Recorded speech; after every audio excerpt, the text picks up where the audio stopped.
உலகெங்கிலும் வாழும் தமிழ் சொந்தங்களுக்கு நமது அன்பான வணக்கங்களை தெரிவித்துள்ளோம். இன்றைக்கு சங்கத்தமிழ் இலக்கிய பூங்கா ஒரு பட்டிமன்றத்தை உங்களுக்கெல்லாம் வழங்குகிறது. இந்த தலைப்பு கொஞ்சம் நடைமுறையோடு ஒத்து வரக்கூடியது.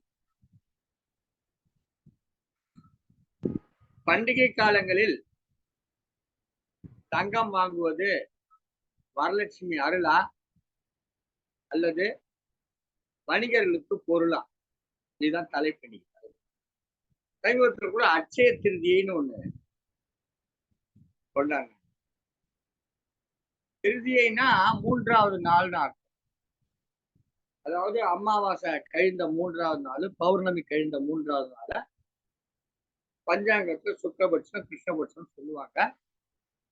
திருதியைனா மூன்றாவது நாள்னு அர்த்தம். அட்சயன்னா குறைவில்லாத மூன்றாவது நாள்.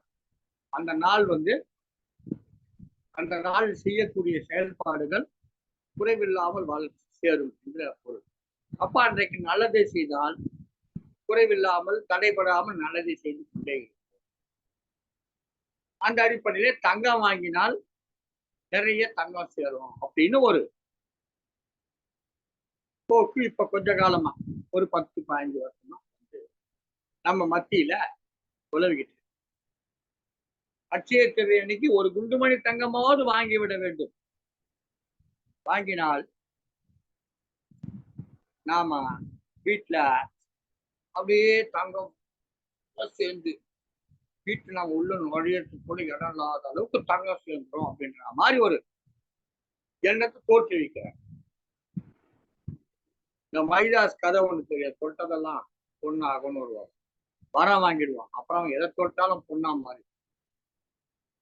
இந்த மாதிரி பணம் பணம் பணம் என்று பணத்தின் பின்னால் சென்று கொண்டிருக்கிற உலகத்தை பார்த்து இந்த வணிகர்கள் தங்க ஆசையை காட்டி இதை வாங்கினால் உங்களுக்கெல்லாம் தங்கம் சேரும் என்று சொல்லி தங்களுடைய பொருளாதாரத்தை பெருக்கிக் கொள்கிறார்கள் என்று ஒரு அணியினர் பேச மாட்டாங்க. அப்படி இல்லைங்க. தங்கம் வாங்கணும்னு சொன்னாலும் அதுக்கு உங்களுக்கு ஒரு கடவுளுடைய அருள் வேணுங்க.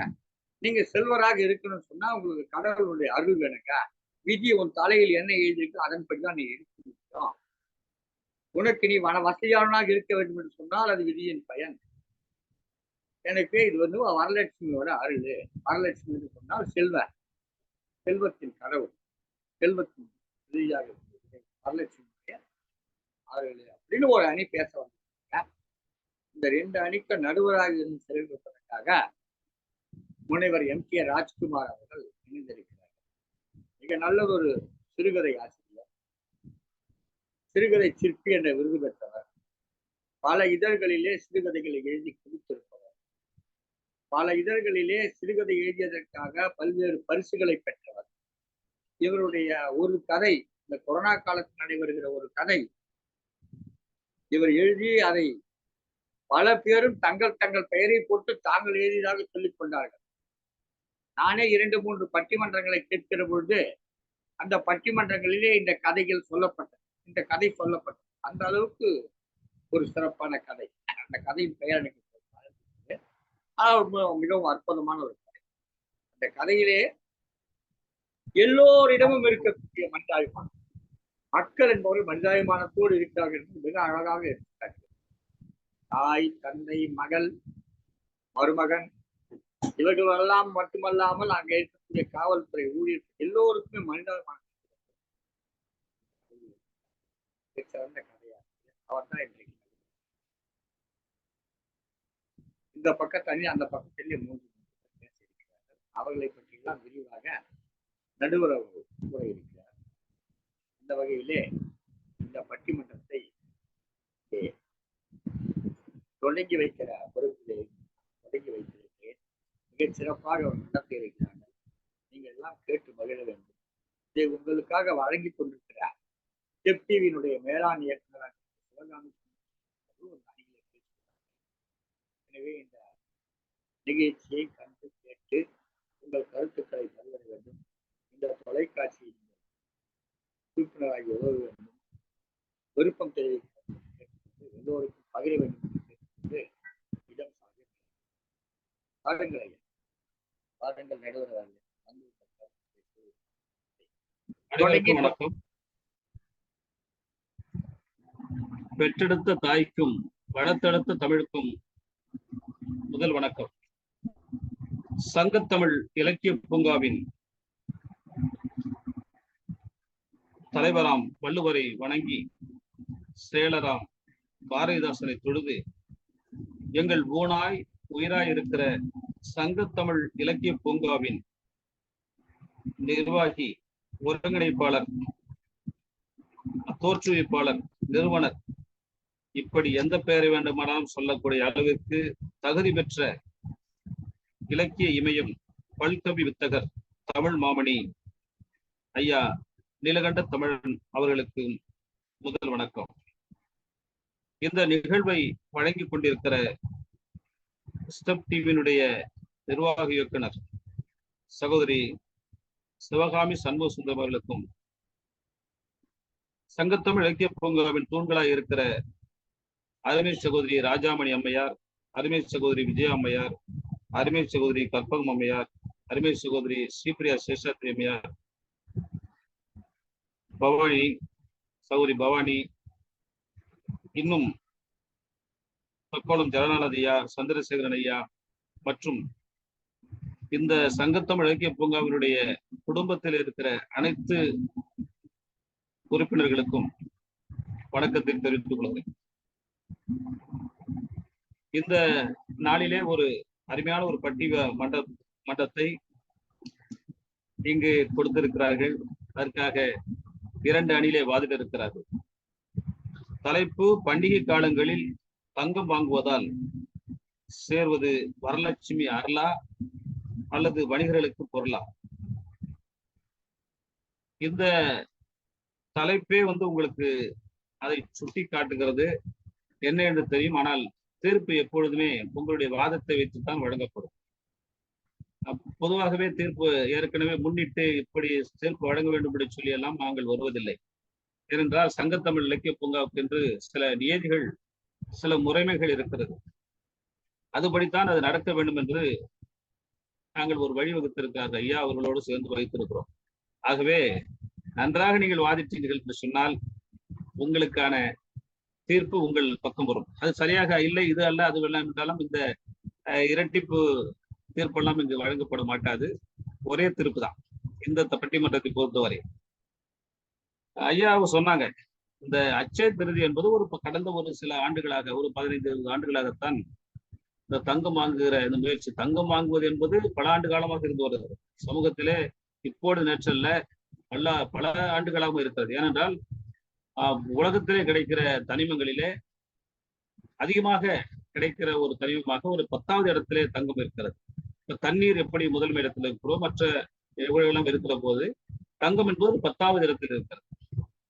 ஐயா அவருடன் நான் நீலகண்ட தமிழ் ஐயாவோடு ஒரு 2-3 ஆண்டுகளுக்கு முன்னால் ஏதோ ஒரு விஷயமாக பேசிக் கொண்டிருக்கிற போது ஐயா தங்கத்தை விட இரும்புக்கு ஒரு முக்கியத்துவம், இரும்பை கொடுத்து, ஒரு பொருளை கொடுத்து விட்டு இரும்பை வாங்கி சென்றதாக எல்லாம் ஐயா சொன்னாங்க.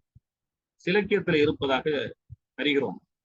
ஆக தங்கத்தை விட ஒரு உயர் மதிப்பற்ற உயர்வான ஒரு பொருளாக இரும்பு ஒரு காலத்தில் இருந்திருக்கிறது. ஆனால் அது காலப்போக்கிலே மாறி இன்றைக்கு இரும்பு என்பது ஒரு துரும்பு போல ஆகிவிட்டது, தங்கம் என்பது ஒரு சிங்கம் போல மாறிவிட்டது. அந்த அளவுக்கு அதனுடைய ஒரு என்ன காரணம் என்று நீங்கள் எல்லாம் உங்களுடைய வாதத்திலே நீங்கள் அதை எடுத்து வைப்பீர்கள், அல்லது நீங்கள் சொல்லவில்லை என்றால் நானும் அதை சொல்லுவேன். அந்த அளவுக்கு தங்கத்திற்கு இன்றைக்கு மவுசு கூடியிருக்கிறது.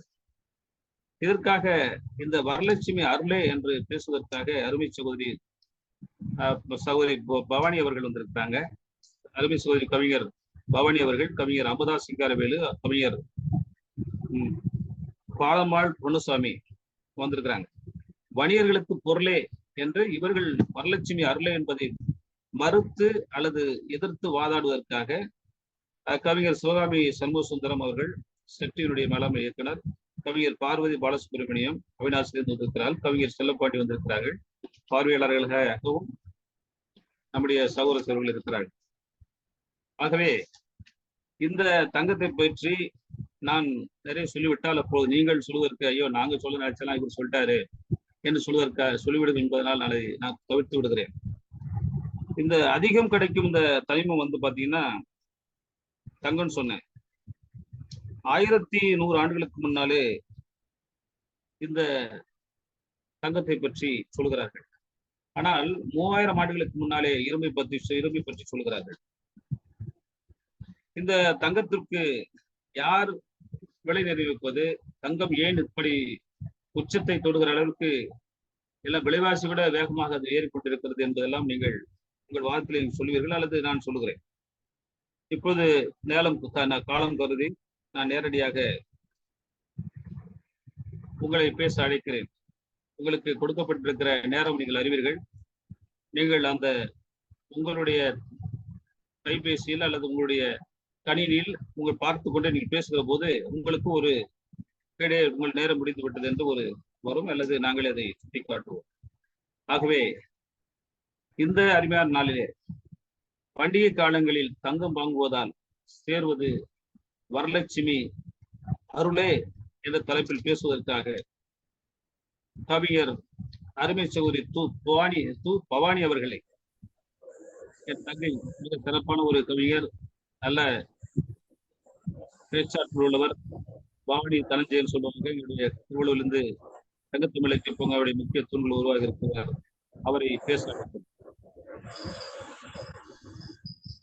நன்றி ஐயா. சங்கத்தமிழ் இலக்கிய பூங்கா தலைவராம் திருவள்ளுவரை தொழுது செயலாளராம் பாவேந்தரை வணங்கி சங்கத்தமிழ் இலக்கிய பூங்கா ஒருங்கிணைப்பாளர் ஐயா நீலகண்ட தமிழன் ஐயா அவர்களுக்கு முதற்கண் என் வணக்கத்தை தெரிவித்துக் கொள்கின்றேன்.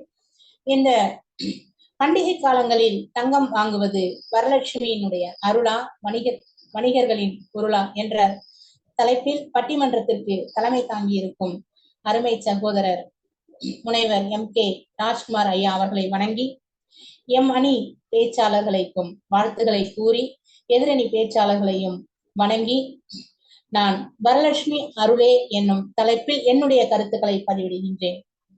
அருள் இல்லாருக்கு இவ்வுலகம் இல்லை என்பார்கள். அதுபோல்தான் பொருள் இல்லை, பொருள் ஒன்று வாங்க வேண்டும் என்றாலும் கடவுளினுடைய அனுகிரகமும் ஆசையும் இல்லாமல் நாம் எந்த ஒரு பொருளையும் வாங்கவும் முடியாது, எந்த ஒரு செயலையும் செய்ய முடியாது. அத்தகைய செயலை செய்வதற்கும் பொருள் வாங்குவதற்கும் நமக்கு கடவுளினுடைய அனுகிரகம் இருந்தால்தான் நாம் அந்த செயலை நேர்த்தியாக செய்ய முடியும். நாம் ஒரு செயல் செய்யும் பொழுது கூட, அதாவது ஒரு வீட்டில் ஒரு விசேஷம் என்றாலும் சரி, ஒரு சுபகாரியங்கள் நடக்க வேண்டும் என்று ஆசைப்பட்டாலும் சரி, முதலில் நாம் கடவுளை வணங்குகின்றோம். ஏன்? அப்பொழுதுதான் நாம் அந்த செயல் ஒரு திட்டமிட்டபடி நாம் அந்த செயலை சிறப்பாக செய்ய முடியும் என்ற ஒரு நம்பிக்கை இல்லவா? அந்த நம்பிக்கையினுடைய காரணத்தினால்தான் நாம் முதலில் கடவுளை வணங்குகின்றோம். அது போலதான் தங்கம் வாங்குவதும் நாம் ஒரு நல்ல நாட்கள், ஒரு விசேஷ நாட்கள், ஒரு பண்டிகை நாட்களில் வாங்குவது போது நமக்கு அந்த ஒரு திருப்தியும் ஒரு மன மகிழ்ச்சியும் ஏற்படும். அதற்கு காரணமாகத்தான் நாம் அந்த பண்டிகை நாட்களிலும் விசேஷ நாட்களிலும் அந்த தங்கத்தை வாங்குகின்றோம். அப்படி வாங்கி வந்த தங்கத்தை நாம் பூஜை அறையில் வைத்து பூஜை செய்து அதன் பிறகு அதற்கு யாருக்காக வாங்கினோமோ அதை கழுத்திலேயோ இல்லை கைகளிலேயோ மாட்டி அழகு பார்க்கிறோம். அப்பொழுதுதான் நமக்கு ஒரு மகிழ்ச்சியும் ஒரு திருப்தியும் ஏற்படும். அது ஒரு வரலட்சுமி அருளே, நமக்கு ஒரு ஐஸ்வர்யமே நமக்கு கிடைத்தது போன்ற ஒரு ஐதீகம் ஏற்படும். அதனாலதான் அந்த ஒரு விசேஷ நாட்களில் சென்று வாங்குகின்றோம். அட்சய திருதி அன்றைக்கு போய் வாங்குகிறார்களே, அட்சய திருதி வாங்குகிறார்களே என்று சொல்கிறார்களே, வணிகர்கள் மீது பழிய போடுகிறார்களே. ஏன்? வருஷம் முழுவதும் 365 நாட்களுமே கடை திறந்துதானே இருக்கின்றது. அப்பொழுது போய் வாங்கலாம் அல்லவா? ஏன் அந்த அட்சய திருதி நாள் என்று மட்டும்தான் போய் தங்கம் வாங்கினா வீட்டுல தங்கம் சேருமா? அது ஏன் வணிகர்கள் மீது பழிய போடுவது? வணிகர்கள் அவர்கள் வியாபாரத்திற்காக பல மாதம் வியாபாரம் செய்வதற்காக பல எடுத்துக்காட்டுகளை சொல்வார்கள், பல உதாரணங்கள் சொல்வார்கள், பல யுக்திகளை யோசிப்பார்கள். நமக்கு ஒரு 6 அறிவு என்றது இருக்கிறது அல்லவா? நாம் அதை யோசிக்க வேண்டாமா? நாம் அந்த நாட்களில் ஏன் போய் வாங்கினோம்? நாம் அந்த நாட்களில் வாங்கினால் நமக்கு ஒரு திருப்தி, நமக்கு அதாவது என்ன சொல்லுவாங்க, அட்சய திருதியில் வாங்கினால் செல்வம் பெருகும் என்ற ஒரு நம்பிக்கை, ஒரு மூட நம்பிக்கையின் காரணமாகத்தான் நம்மளுடைய ஜனங்கள் தான் போய் அந்த நேரத்தில் போய் வாங்கிறோம். இப்பொழுதுதான் சென்று முடிந்தது அட்சய திருதி. என் வீட்டில் அருகிலேயே ஜெயகுரு ஜுவல்லரி என்ற ஒரு நகைக்கடை இருக்கின்றது. அன்றைக்கு பார்த்தால் அந்த வீட்டை விட்டு வெளியே வர கூட முடியவில்லை. அந்த அளவிற்கு வெஹிக்கல்ஸ் வாகனங்கள் நிறுத்தப்பட்டிருக்கிறது. அதுக்கு யார் காரணம்? வியாபாரிகளா காரணம் நம்மளுடைய ஜனங்கள் தான் போய் அந்த நாளில் வாங்க வேண்டும், அந்த அப்பொழுதுதான் நமக்கு ஐஸ்வர்யம் கிடைக்கும் என்று தானே போய் வாங்குகின்றார்கள். அதே போன்று ஒரு திருமண விசேஷம் என்று எடுத்துக்கொண்டால் கூட, நம் வீட்டில் ஒரு திருமண விசேஷம் ஒரு மாங்கல்யம் வாங்க வேண்டும் என்று சொன்னால் கூட நாம் என்ன நினைக்கின்றோம்? ஓ, இன்றைக்கு முகூர்த்த நாளா, இன்னைக்கு நல்ல நாளா, ஒரு விசேஷ நாளா, அப்படி என்றெல்லாம் பார்த்துதானே போய் அந்த தங்கத்தையோ இல்ல ஒரு எந்த ஒரு சின்ன பொருளையும் வாங்கும் பொழுது நம்ம அப்படியேதானே நம்ம பார்த்து வாங்குகிறோம். அதெல்லாம் ஒரு வியாபார நோக்கம் அல்லையே. அட்சய திருதியில் வாங்கினா வருடம் முழுவதும் வாங்கலாம், இல்ல வருஷம் முழுவதும் இல்லைனாலும் அவ்வப்போதாவது தங்கம் சேரலாம் என்ற ஒரு நம்பிக்கை தானே. அதே மாதிரி பாருங்க, கடைகள்ல போய் பாருங்களேன், ஒரு நம்ம வாங்கின உடனே தீபாவளி சீட்டு போடுவோம். எப்படி அடுத்த தீபாவளிக்கு நம்ம வாங்கலாம், இல்லைன்னா ஒரு சிலர் என்ன பண்ணுவாங்க, பொங்கல் சீட்டு போடுவாங்க, பொங்கல் ஃபண்டு அடுத்த பொங்கலுக்கு வாங்கலாம், இல்லையா அட்சய திருதி அன்னைக்கு வாங்கலாம். இப்படிதான் கணக்கு போட்டு நம்மளாதான் நம்மளுடைய மக்கள் தான் போய் வாங்குறாங்களே ஒழிய வியாபாரிகள் ஒன்னும் கூப்பிடல. அவங்க அந்த பொங்கல் அன்னைக்கோ பண்டிகை அன்னைக்கோ அவங்க கடையை திறந்து வைக்கல. 365 நாளும் அவங்களுடைய கடை இருக்குது. அப்ப போய் வாங்கலாம் இல்லையா? அப்ப கூட்டம் கூட கம்மியா தானே இருக்கும், ஏன் போக மாட்டேன்றோம்? நம்ம ஒரு நம்பிக்கை, அந்த நாள்ல போய் வாங்கினோம்னா நம்மளுக்கு நிறைய பொருள் சேரும் அப்படின்ற ஒரு நம்பிக்கை. ஜெட்டு வேகத்துல தங்கம் விலை கூடினா கூட பாருங்களேன், அந்த விசேஷ நாட்களில் அந்த பண்டிகை நாட்கள்ல தான் போய் கடைகள்ல பாத்தீங்கன்னா கூட்டம் ஒரு அலை மோதும். ஏன் கடைக்காரன் வர சொல்றாங்களா? இல்லையே, நாமளா தானே கடையை நோக்கி போகிறோம். வரலட்சுமியினுடைய அருள் கிடைக்கும், ஐஸ்வர்யம் கிடைக்கும், பெருகும் அப்படின்னு சொல்லிட்டுதான் நம்ம அந்த நாட்கள்ல போயிட்டு தங்கத்தை வாங்குறோம். நாம எதையுமே சேர்த்து வச்சுட்டு இருக்கோம். சிறுக சிறுக நம்ம பிள்ளைங்களுக்காக, நம்ம பிள்ளைகளுடைய எதிர்காலத்துக்காக நாம சிறுக சிறுக சேர்த்து வைப்போம். சேர்த்து வச்சு என்ன பண்ணுவோம், ஒரு நல்ல நாட்கள் வந்ததுன்னா, நம்ம பிள்ளைங்களுக்கோ நம்ம குழந்தைங்களுக்கோ ஒரு கிராம் தங்க மோதிரம் வாங்கி போடலாமே, ஒரு ட்ரெஸ் வாங்கி போடலாமே அப்படின்னு சொல்லிட்டு அந்த நல்ல நாட்கள்ல தான் நினைப்போம். ஒரு ட்ரெஸ்ஸுக்குமே சரி, ஒரு தங்கத்துக்குமே சரி, எதுக்குன்னாலும் அந்த நல்ல நாட்கள்ல தான் செய்யலாம் அப்படின்ற ஒரு நம்பிக்கையும் ஒரு எண்ணமும் வரும். இது சாதாரண நாள்ல நமக்கு வராது. அதனால அதெல்லாம் நமக்கு ஒரு வரலட்சுமியினுடைய அருள் அப்படின்னு தான் நினைக்கிறோம். அந்த சரஸ்வதியும் அந்த லட்சுமியும் ஒன்று சேர வந்துட நம்மளுடைய மனதுல அந்த எண்ணங்கள் மட்டற்ற மகிழ்வுடன் மகிழ்ச்சி பொங்க நமக்கு நினைச்சோம்னாதான் நம்ம அந்த வாங்கக்கூடிய அந்த எண்ணமே நம்மளுடைய மனசுல தோன்றும். கையில் காசு இருந்தா கரைஞ்சு போகும். காசு போட்டு பொருள் நோக்கி சென்று அந்த வாங்கினோம்னா நமக்கு உற்ற நேரத்துல கை கொடுக்கும். ஆபத்து நேரத்துல நம்ம யார்கிட்டையும் போய் நம்ம கடன் வாங்க வேண்டிய அவசியம் கிடையாது. தங்கம் இருந்துச்சுன்னா நம்ம பிள்ளைங்களுடைய எதிர்காலத்து படிப்புக்கா நம்ம கிட்ட அர்ஜென்டா காசு இல்லையா, உடனே ஏதோ ஒரு அடகு கடையில வச்சு நம்ம அந்த பணம் ஈட்டி நம்ம பிள்ளைங்களை நம்ம நல்லா படிக்க வைக்கலாம். வணிகர்கள் எந்த நாளுமே நல்லாவே வாழதான் செய்யறாங்க, இல்லைன்னு சொல்ல. அதை விட்டுட்டு நம்ம நம்மளுடைய வாழ்வுல சிறுக சிறுக சேமித்து இது போன்ற பண்டிகை தினங்கள்ல தங்கத்தை வாங்கி வச்சு சேமிச்சு வாழ்க்கையில உயர்ந்து நிக்கணும். வாழ்விலுடைய அனைத்து சௌகரியங்களுடன் உயர்ந்த நிலையை அடைய வேண்டும் என்று கூறி நாம் விழா நாட்களிலும் நல்ல ஒரு பண்டிகை நாட்களிலும் தங்கத்தை வாங்கி நம்மளுடைய வரலட்சுமி அருளை பெற வேண்டும் என்று கூறி நல்லதோர் வாய்ப்பிற்கு தீர்ப்பளித்து நல்ல வாய்ப்பு தந்த சங்க தமிழ் இலக்கிய பூங்காவிற்கு நன்றி கூறி இடம் சாருகிறேன். உங்கள் அன்பு சகோதரி து. பவானி, திருவள்ளூர்.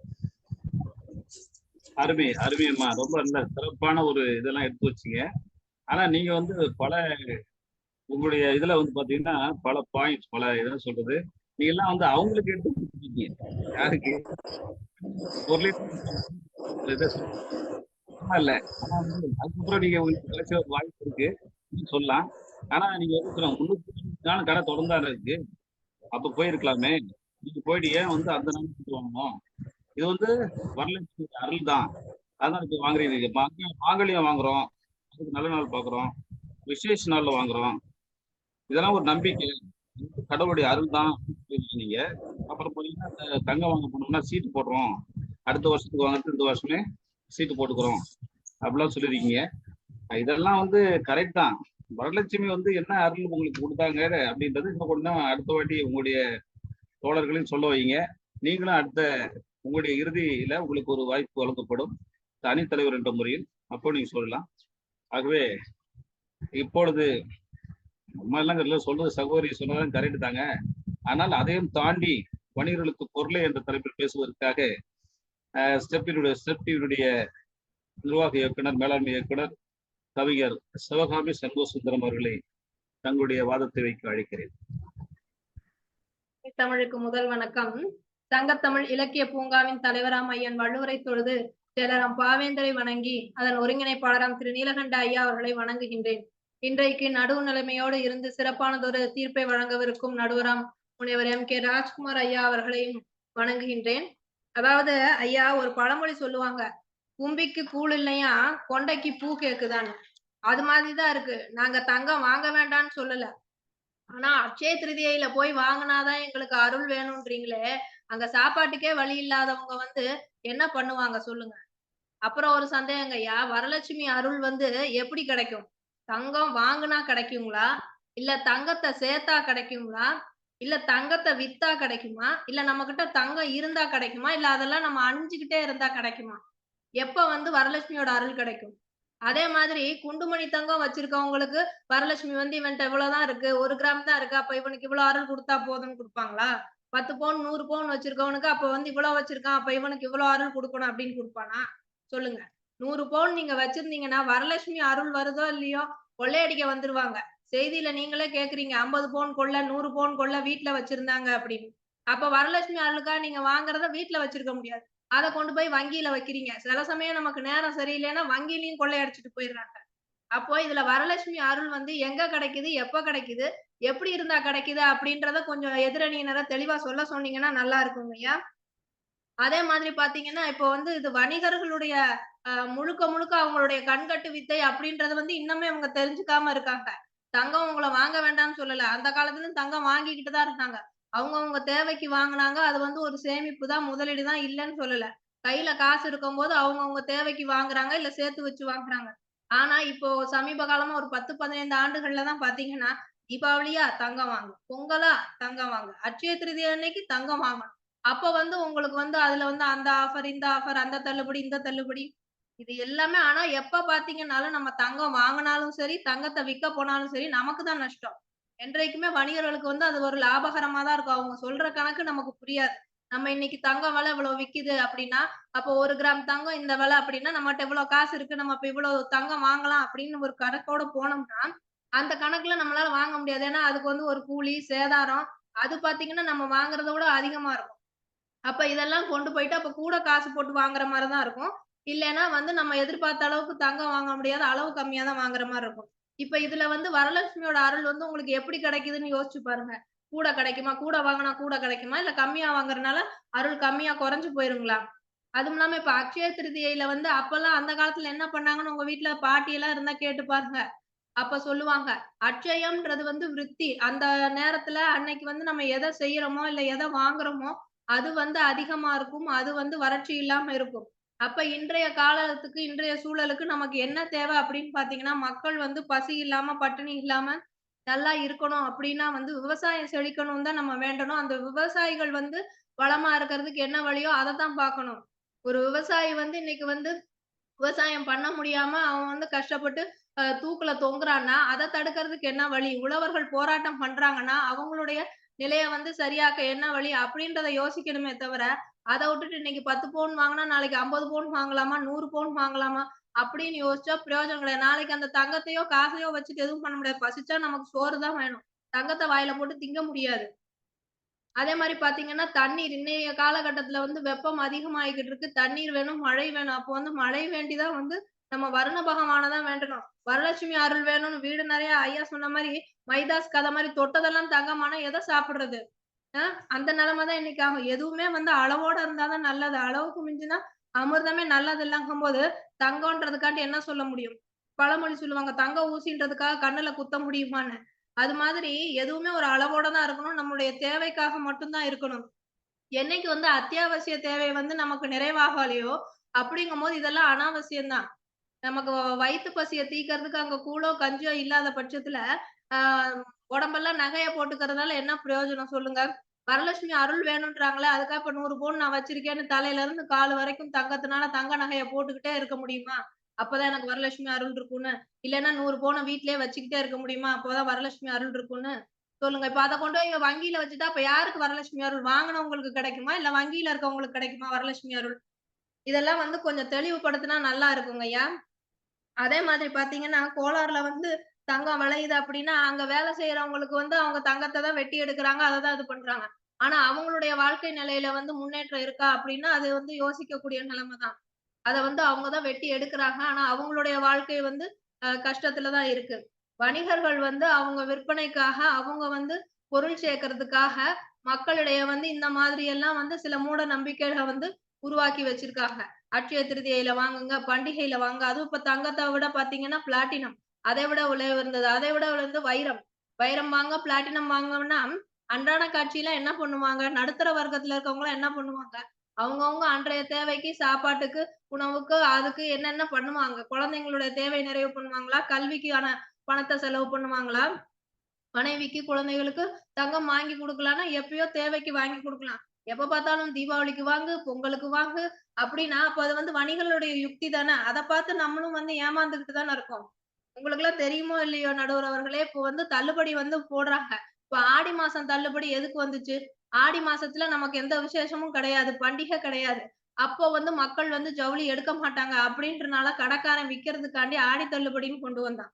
அதே மாதிரி இப்ப பார்த்தீங்கன்னா, சில கடைகள்லாம் வந்து அந்த கூப்பன் இது பண்றாங்கல்ல, அதுல என்ன போட்டிருக்காங்கன்னா, ஆடி மாசத்துல எடுத்தா அதுக்கு சில தள்ளுபடிகள் குடுக்குறாங்க. அதே மாரி செவ்வாய்க்கிழமைகள்ல எடுத்தா அதுக்கு சில தள்ளுபடி குடுக்குறாங்க. அதே மாரி இந்த ராகு காலம், யமகண்டம் அந்த மாரி நேரங்கள்ல எடுத்தா அதற்கு சில தள்ளுபடிகள்னு. அதெல்லாம் பார்க்கும்போது நமக்கு தெரியுது. அதாவது இந்தந்த நேரங்கள்ல நம்ம எடுக்க மாட்டோம். நல்ல நேரம் பார்த்து போய் வாங்குறோம் அப்டின்னா, அப்போ அதுக்கு வந்து அவன் சலுகை குடுக்குறான். அப்ப இதெல்லாம் வியாபார யுக்தி தானே! அத புரிஞ்சுக்காம மக்கள் வந்து இந்த நாள்ல போய் வாங்குனா நமக்கு சரின்னு, அப்ப வந்து மக்கள் போய் குவியிறாங்க. அப்போ அவங்க வந்து ஒரே அடிதடி ஆகுது. எதுக்கு இந்த வேலை? நமக்கு தேவைன்னா தேவையானப்போ வாங்கணும். அவன் விக்கிறப்போ போய் நம்ம எதுக்காக வாங்கணும்? இதுல எங்க வரலட்சுமி அருள் வந்து இருக்குன்னு எனக்கு தெரியல நடுவர் அவர்களே. அதனால எங்களுடைய அணியில இருந்து நாங்க தெளிவா சொல்றோம்.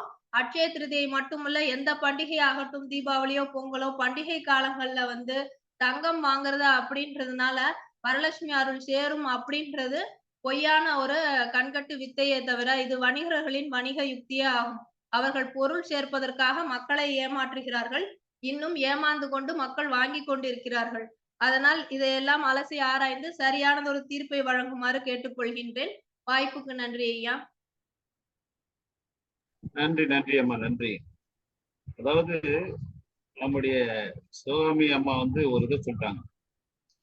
இந்த தங்கத்தை சேர்த்தா அருள் கிடைக்குமா, வாங்கினா அருள் கிடைக்குமா, இப்படி பல இதெல்லாம் சொல்லியிருக்கிறாங்க. இதெல்லாம் எப்படி எதுல அருள் கிடைக்கும் அப்படின்ட்டு. அது மட்டும் இல்ல, இப்ப எல்லாரும் வாங்கி என்ன பண்றோம், லாக்கர்ல கொண்டு வச்சிடுறாங்க. சில பேர் அடவு வைக்கிறாங்க, அதான் சொன்னீங்க. ஆனா வந்து லாக்கர்ல கொண்டு வச்சிடுறாங்க. லாக்கர்ல வச்சாக்கா அப்போ வங்கியில இருக்கிறவங்களுக்கு தானே அது இந்த பொருள்லாம் போய் சேரும், அவங்களுக்கு தானே அந்த பலன் சேரும். வீட்டுல இல்ல, வீட்டுல தான் திருடன் திருட்டு போயிடறானே. திருடு மட்டும் இல்ல, ஒரு அம்மா கோலம் போட்டிருக்குது, உங்களுக்கு தெரியும், அந்த கதை தெரியும். கோலம் போட்டுனா இவன் என்ன பண்ணிருக்கான், ஒரு திருடன் வந்திருக்கான், பைக்ல திருடன் வந்திருக்கான், வந்து அதை செயினை பறிச்சுட்டு போயிட்டான்.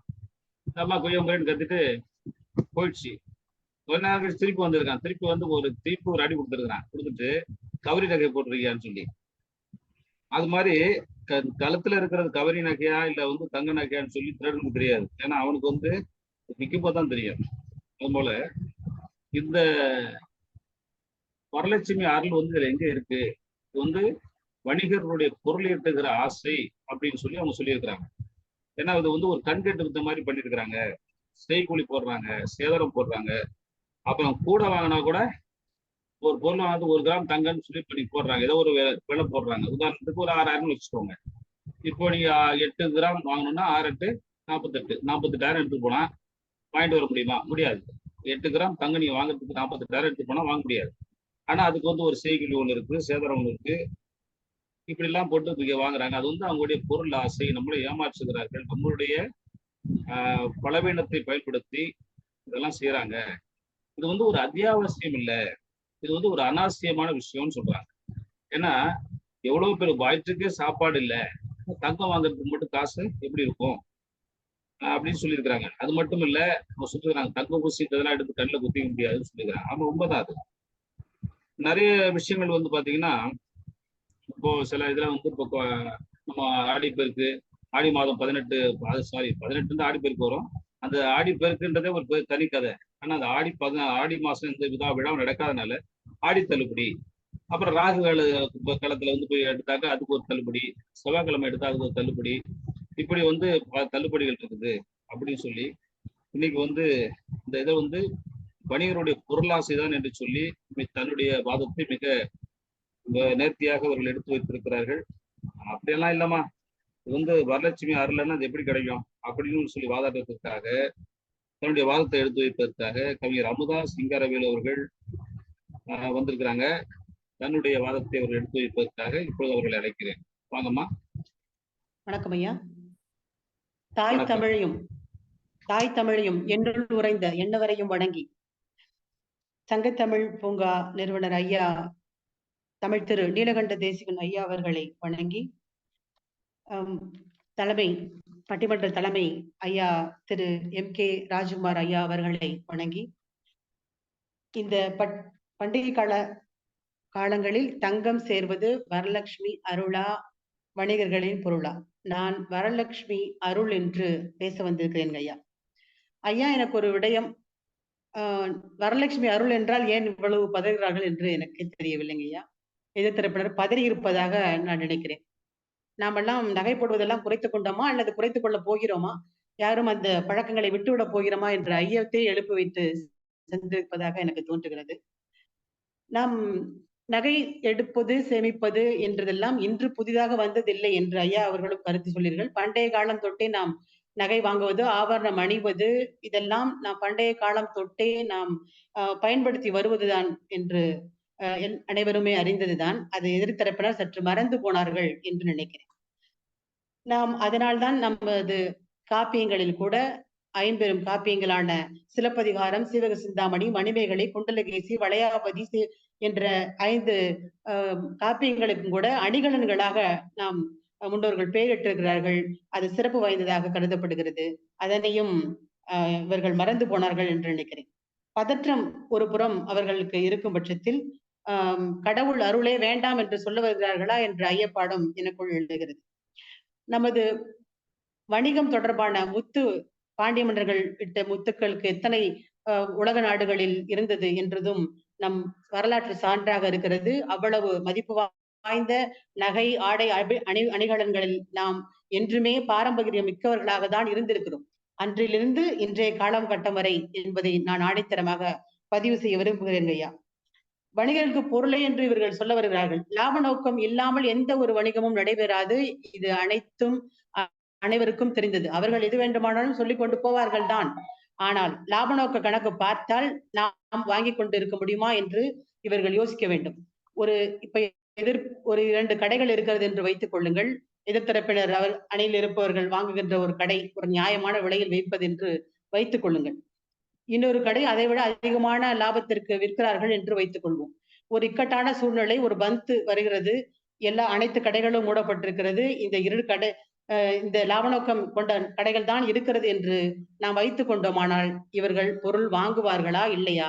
அன்றாட தேவைகளை இவர்கள் நிறைவேற்றுவார்களா இல்லையா என்பது தெளிவுக்குரியதாக இருக்க வேண்டும் ஐயா. ஏனென்னு பாத்தீங்கன்னா, நம்ம தேவையை குறித்துதான், நமக்கு தேவை நம்ம என்ன இருக்கிறது என்பதை பொறுத்துதான் நம் வாங்கும் பொருளும் முடிவு செய்யப்படுகிறது என்பது என்னோடது வாதம். ஏன்னா நமக்கு அத்தியாவசியமா தேவை இருக்கிறது என்கிறதுனால அதை சொல்ல வருகிறேங்க ஐயா. நகை அத்தியாவசியமா இல்லையா அப்படிங்கறது நீங்க கேட்கலாம், ஒரு கேள்வி உங்களுக்கு வரும்.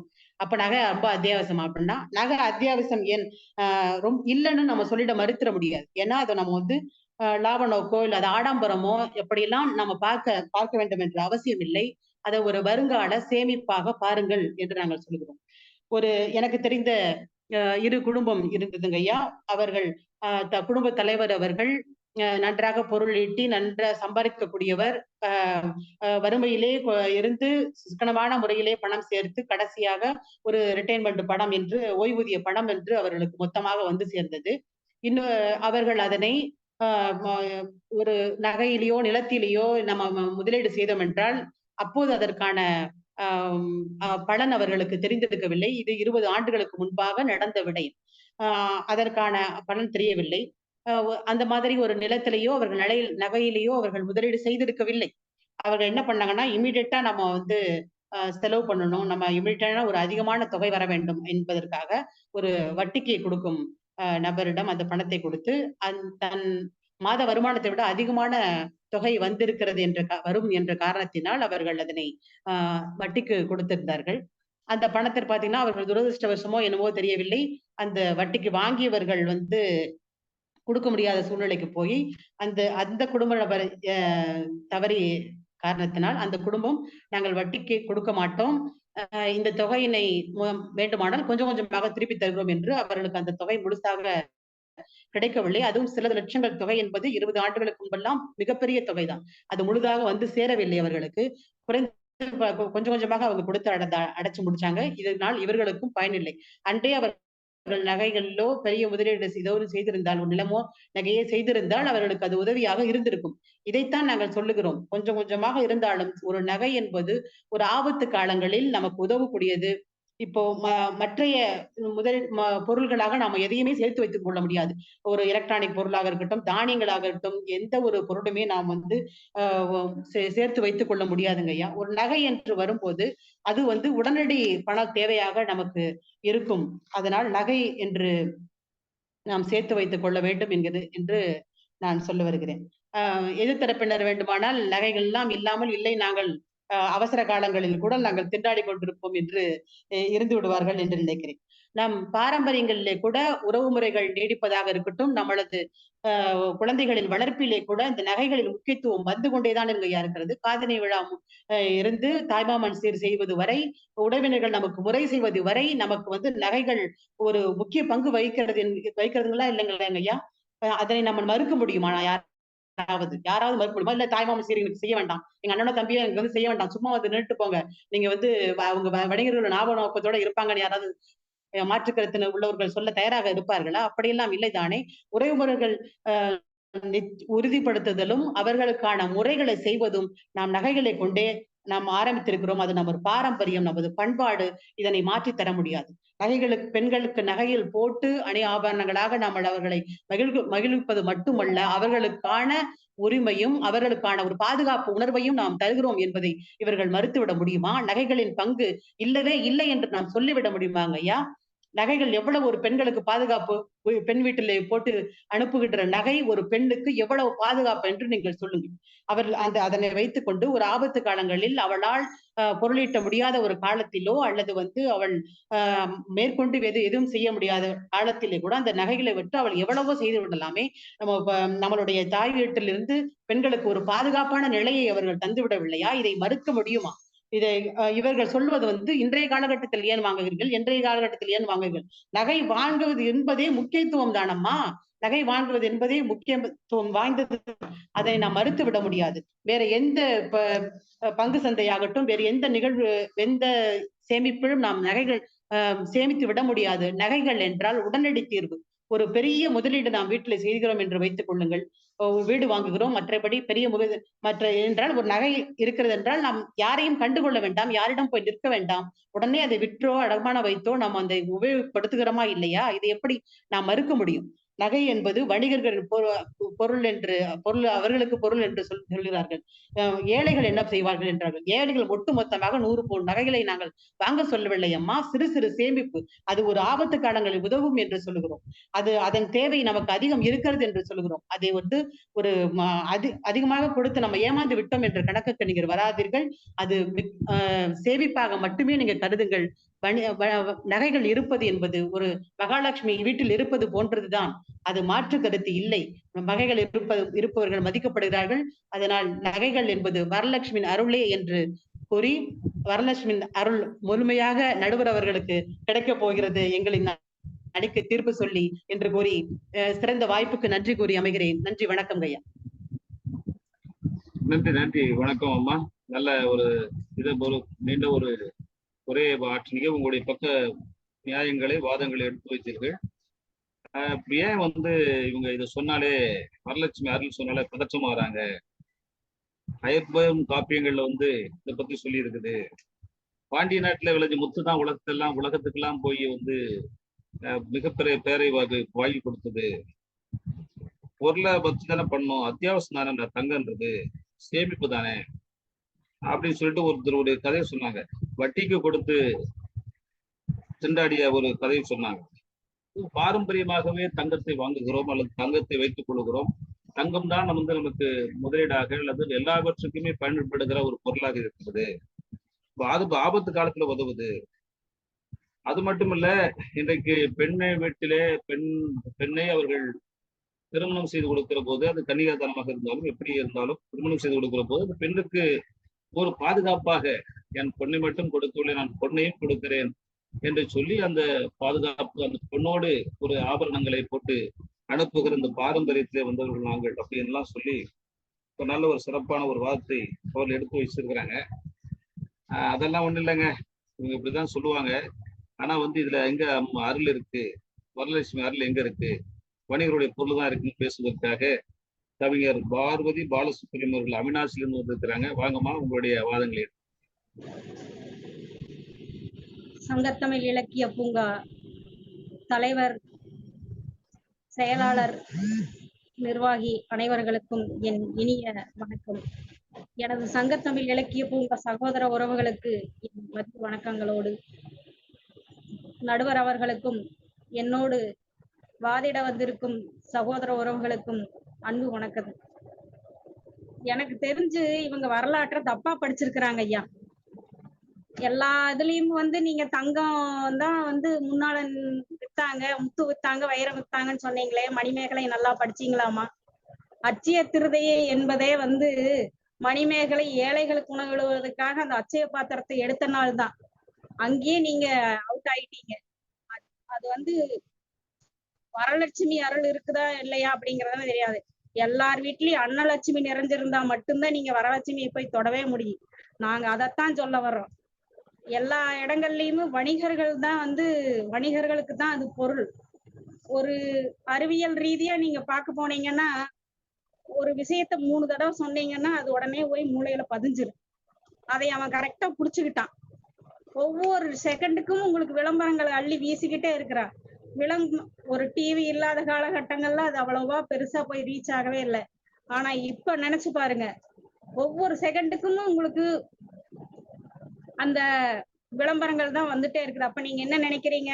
இன்னைக்கு போய் வாங்கினா மட்டும்தான் நம்மளுக்கு நிறைய அருள் கிடைக்கு, உங்களை மாதிரி நினைக்கிறவங்க அப்படி நினைக்கலாம். ஆனா நான் சொல்றேன், உண்மையிலேயே அவங்க வந்து பொருளாதார ரீதியா கீழே இருக்கிறவனா இருந்தா கூட நம்மளால வாங்க முடியலேன்னு ஏங்குற அளவுக்கு அந்த விளம்பரங்கள் இருக்குது. அது எல்லாமே வியாபார யுக்தி அப்படின்னு நான் சொல்றேன்.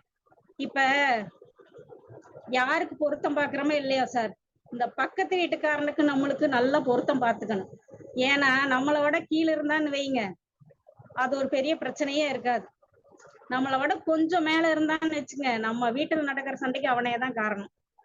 அவன் ஏதாவது ஒண்ணு வாங்கிட்டானோ உடனே நம்ம வீட்டுல நச்சரிக்க ஆரம்பிச்சிருவாங்க. அப்படித்தான் ஒரு வீட்டுல, பக்கத்து வீட்டுல இது ஏசி வாங்கிட்டாங்கன்னு இந்த அம்மா நச்சரிக்க ஆரம்பிச்சிருச்சு. இது இவர் என்ன பண்ணியிருக்காரு, இந்த நச்சு தாங்க முடியல, அடுத்த நாள் சோறு திங்கணுமே அப்படிங்கறதுக்காக இருக்கிற இஎம்ஐ கூட அதுவும் வரட்டுன்னு சொல்லிட்டு போய் ஒரு ஏசி வாங்கியிருக்காரு.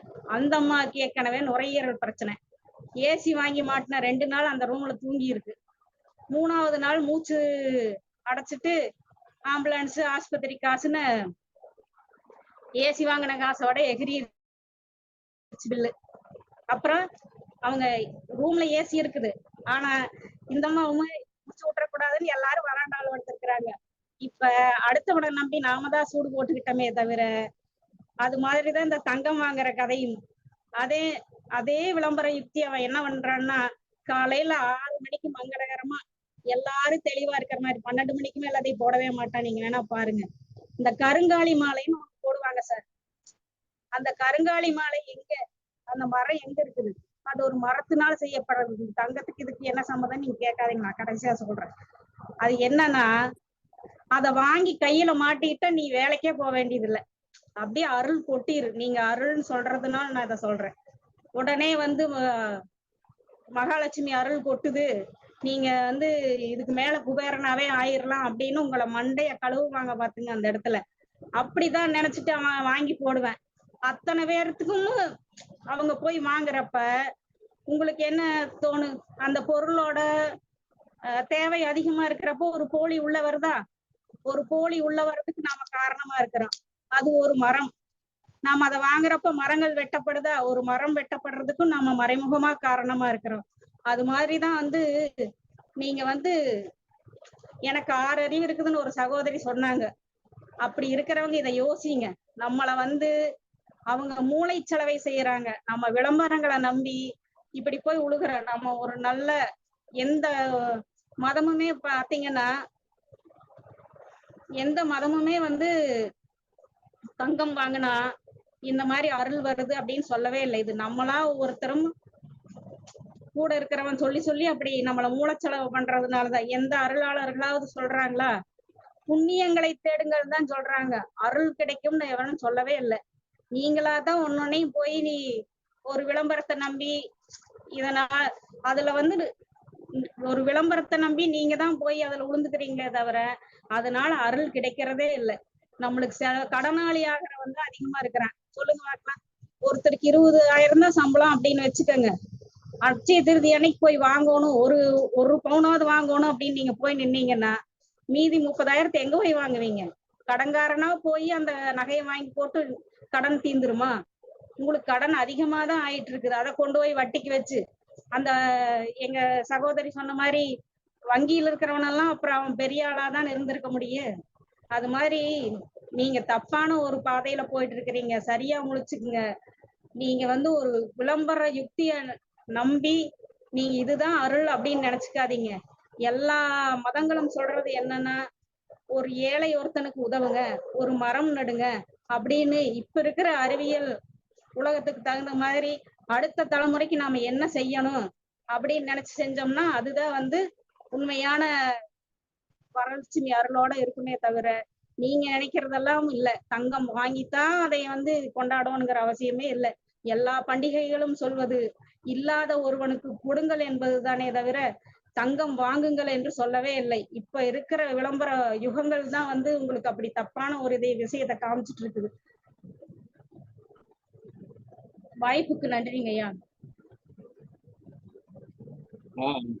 அருமை சகோதரி, அருமை. அதாவது வரலாற்று படிச்சுட்டு வந்துட்டாங்க.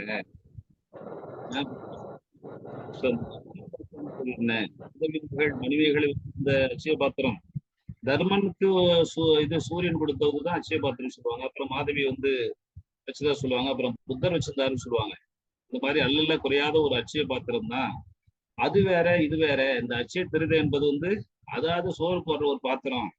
இது வாழ்க்கையே நாசமாக்குறது. இது பழத்தெல்லாம் நம்ம வீண் பண்ற ஒரு நிகழ்வுன்ற மாதிரி ஒரு இதுல சொல்லியிருக்கிறாங்க. அது மட்டும் இல்ல, கருங்காலி மரம் அந்த மாலை ஒண்ணு விற்கிறாங்க. அதை போய் வாங்குறாங்க. மரத்தினால இதெல்லாம் மரம் வெட்டப்படுது சொல்றாங்க. அதனால உத்தராட்சி ஒன்று ஏன் அப்படின்னு போடுறாங்க ஏன்னு சொல்லிட்டு நீங்க வரலாறு படிக்க வேண்டும். உத்தராட்சி நீங்க சொல்லி உத்தராட்சி கொட்டைதான். அது மரத்துல விழுகிற ஒரு கொட்டை தான் அது. ஆகவே இந்த கருங்காலி மாலைக்கும் உத்தராட்சிக்கும் வித்தியாசம் இருக்குது. நீங்க நான் ஏன் சொல்றேன்னா, கருங்காலி மாலை நிறைய பேர் போட்டுக்கிறாங்க.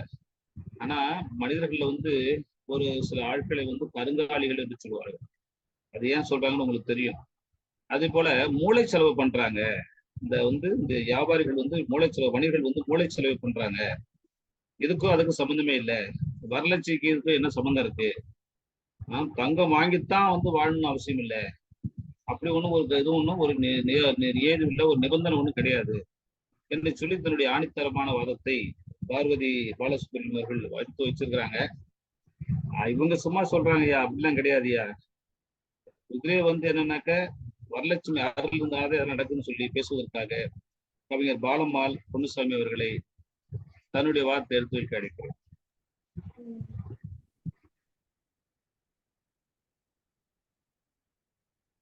இறைவனை வணங்கி என்னை இவ்வுலகிற்கு அளித்த தாய் தந்தையும் வணங்கி நற்றமிழுக்கும் என் பணிவான வணக்கத்தையும் கூறி சங்கத்தமிழ் இலக்கிய பூங்கா நிறுவனர் ஐயா நீலகண்ட தமிழன் அவர்களைக்கும் நமது பட்டிமன்றத்தின் நடுவராக வீட்டிற்கும் MK ராஜ்குமார் அவர்களையும் வணங்கி இந்த மாமன்றத்தின் சகோதர சகோதரிகளையும் இந்த நிகழ்ச்சியில் பங்கேற்றுள்ள நிகழ்ச்சியில் பங்கேற்றுள்ள அத்தனை பேருக்கும் என்னோட பணிவான வணக்கம் தெரிவித்துக் கொண்டு என்னுடைய வாதத்தை முன்வைக்கிறேன்.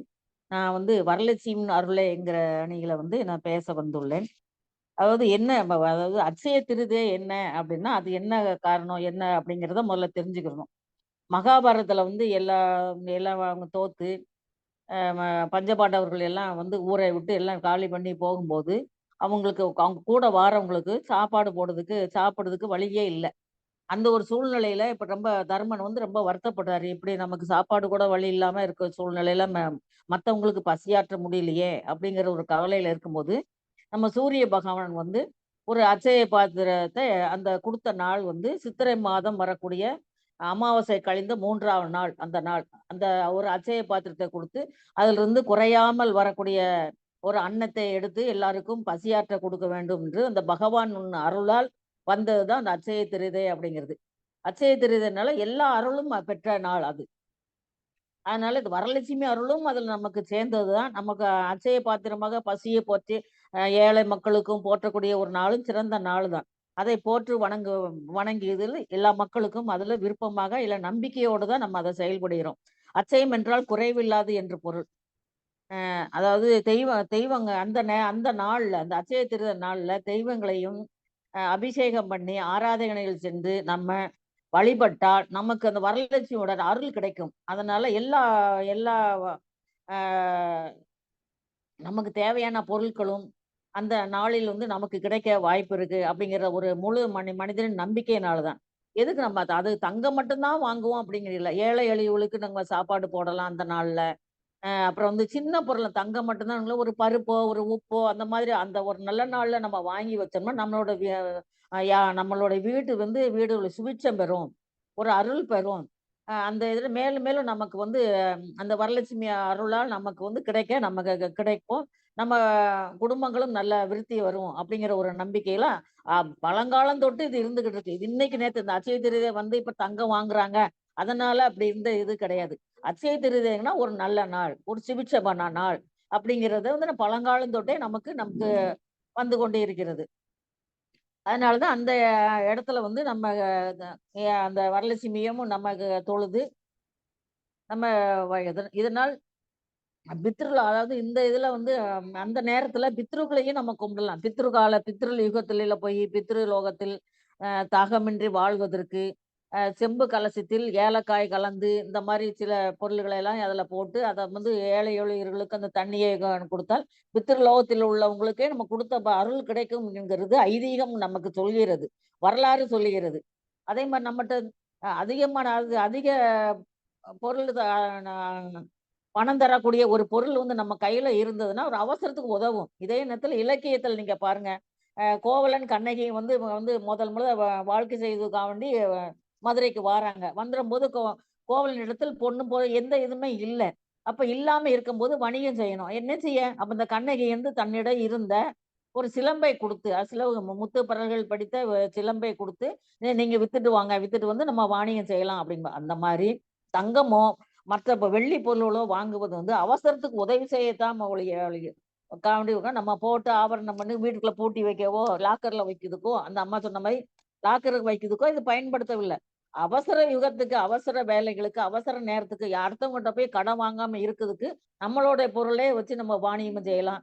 இப்ப அந்த காலத்துல வாணியம் செஞ்சாங்க. இந்த காலத்துல ஒரு நம்ம குழந்தை இப்ப பாருங்க ரிசல்ட் வந்துருச்சு, எல்லாம் பரீட்சை நேரம், எக்ஸாம் எல்லாம் முடிஞ்சு ஒரு கல்லூரியில் சேர வேண்டிய போற நேரத்துல போய் ஒவ்வொருத்தரும் போய் எல்லார் வீடுகளையும் இந்த பிரச்சனைகள் இருக்கும், கேட்டுட்டு இருக்க முடியாது. உடனே இந்த பேங்க் ஒண்ணு இருக்கு, பேங்க்ல போய் அடகு வச்சு அந்த ரூபாயை கொண்டு போய் அந்த பிள்ளைகளுக்கு பணத்தை கட்டி அவங்க வாழ்க்கைக்கு வாழ்வு ஆதாரம் இருக்கிறதுக்கு நம்மகிட்ட அந்த பொருள் இருந்ததுன்னா அந்த வாழ்வு ஆதாரத்தை நம்ம உண்டு பண்ணக்கூடிய சக்தியே நம்ம கொடுக்கும். அந்த சக்தி இந்த நம்ம தங்கம் வாங்குறது எதனாலன்னா வரலட்சுமியோட அருள் இருந்தா தான் நம்ம வாங்க முடியும்.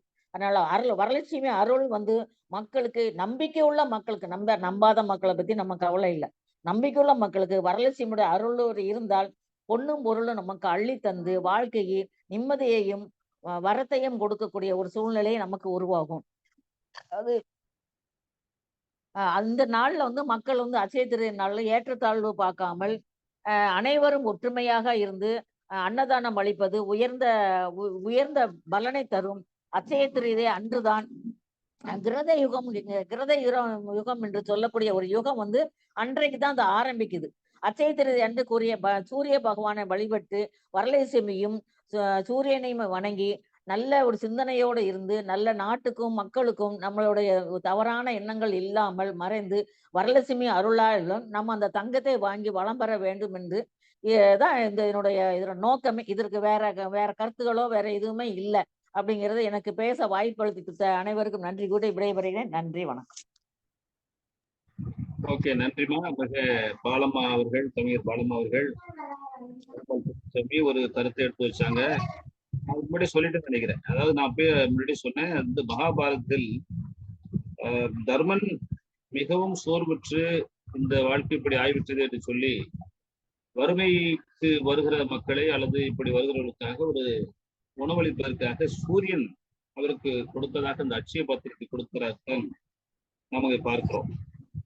அதாவது காப்பியங்கள் இந்த இதெல்லாம் எப்படி அதெல்லாம் வந்து தனியா வச்சிருவோம். அது வந்து நமக்கு இதை பற்றியெல்லாம் இல்லை. ஆனால் அன்றைக்கு சித்திரை அமாவாசை முடித்த 3வது நாள் தான் அந்த அட்சய திருதி வருது. அட்சயம் என்றால் புறவி இல்லாதது என்று வந்து சொன்னாங்க. இப்போ அன்னைக்கு தங்கத்தை மட்டும் தான் வாங்கணும் அவசியம் இல்லை. பருப்பு வாங்கலாம், உப்பு வாங்கலாம். இது வந்து ஒரு ஐதீகம். நம்ம வந்து ஐதீகத்தை வந்து எப்பயும் மறுத்துடக்கூடாது அப்படின்னு சொல்லிட்டு அவங்க வந்து தன்னுடைய வாதத்தை மிக இதாக எடுத்து வச்சாங்க. இது வரலட்சுமி ஆறில் இருக்கிறதுனால தான் இதெல்லாம் நடக்குது. அன்னைக்கு வந்து ஒரு நம்பிக்கை, இந்த ஒரு நம்பிக்கை வந்து நீங்க தவறா சொல்லக்கூடாது தனிப்புல அவங்க சொன்னாங்க. ஆனால் வந்து அன்னைக்கு தான் மக்கள் போயிட்டு எல்லாருமே போய் தங்கம் வாங்குறாங்க. ஆனா எல்லாரும் ரொம்ப வாங்கணும் அவசியம் இல்லை. அதனால வந்து வரலட்சுமி ஆறு புத்தகம் கிடக்குன்னு சொல்லியிருக்கிறாங்க. அது அப்படியா இல்லையா என்பதற்காக இல்லைங்க, அம்மா சொன்ன வாதங்கள், கவிஞர் சொன்ன வாதம் வந்து அது அப்படி இல்லை. இது வந்து வணிக நோக்கம் தான், பொருளீட்டு நோக்கம் தான் என்பதற்காக பேசுவதற்காக கவிஞர் செல்லப்பாண்டி அவர்களை அழைக்கிறோம். வாங்கம்மா. என ஈன்ற தாய்க்கும் தந்தைக்கும் தாய் மொழி தந்த தமிழ் தனக்கும் எம்மை வளர்த்த ஆளாக்கும் சித்தர் பெருமக்களுக்கும் ஆசான்களுக்கும் முதற்கண் என் பணிவான வணக்கத்தை உரித்தாக்கிக் கொள்கின்றேன். அடுத்ததாக பட்டிமன்றத்தில் பேச வாய்ப்பு அளித்த சங்கத்தமிழ் இலக்கிய பூங்கா ஒருங்கிணைப்பாளர் நீலகண்டன் ஐயா அவர்களுக்கும் சிவகாமி அம்மா உள்ளிட்ட ஆளுமைகள் அனைவருக்கும் நடுவர் அரியணையில் இருந்து சமமான அந்த வாதத்தை முன்வைத்து நல்லதொரு தீர்ப்பை வழங்க இருக்கும் நடுவர் ஐயா MK ராஜ்குமார் ஐயா அவர்களுக்கும் என்னுடைய பணிவான வணக்கத்தை உரித்தாக்கிக் கொண்டு, பண்டிகை நாட்களில் தங்கம் வாங்குவது என்பது வணிகத்திற்கான பொருள் சேர்க்கைக்கே என்ற அடிப்படையில் நான் இங்கே பேச வந்துள்ளேன் ஐயா. விளம்பரங்கள் பார்த்தீங்கன்னா, இன்னைக்கு பொன்மகள் வந்தால் பொருள் கோடி தந்தால் பூமேடை வாசல் பொங்கும் தேனாக என்று பல்வேறு விளம்பரங்கள் நொடிக்கு ஒரு பொழுது நம்ம எந்த நிகழ்ச்சியை காண வேண்டும் என்று அமர்ந்திருக்கிறோமோ அந்த நிகழ்ச்சியை சரிவர காண விடாமல் ஒரு நொடிக்கு ஒரு விளம்பரம் நமக்கு வந்து கொண்டே இருக்கின்றது. இந்த விளம்பரத்தை காணக்கூடிய ஆண்கள் ஒருவித சிந்தனை, பெண்கள் ஒருவித சிந்தனை. இதை பார்க்கக்கூடிய பெண்கள் என்ன செய்கின்றார்கள் என்று பார்த்தால், லலிதா ஜுவல்லர்ஸா இருக்கட்டும், ஜோஸ் ஆலுகாஸா இருக்கட்டும், தங்கமயிலா இருக்கட்டும், இப்படி பல்வேறு வணிக கடைகளில் அந்த ஆபரணங்களை போட்டு கொண்டு வரக்கூடிய விளம்பர நடிகைகளை பார்த்து கொண்டு தம் மகளை அங்கே கற்பனை காணுகின்றார்கள் ஐயா. இந்த தன் மகளை கனவு காண்பது என்பதெல்லாம் அங்க தவறு என்று சொல்லவில்லை. பொருள் சேர்க்கை, தங்க சேர்க்கை என்பதெல்லாம் இங்க தவறு என்று சொல்லவில்லை. அது அந்த ஒரு நாளில் மட்டும்தான் வாங்க வேண்டுமா?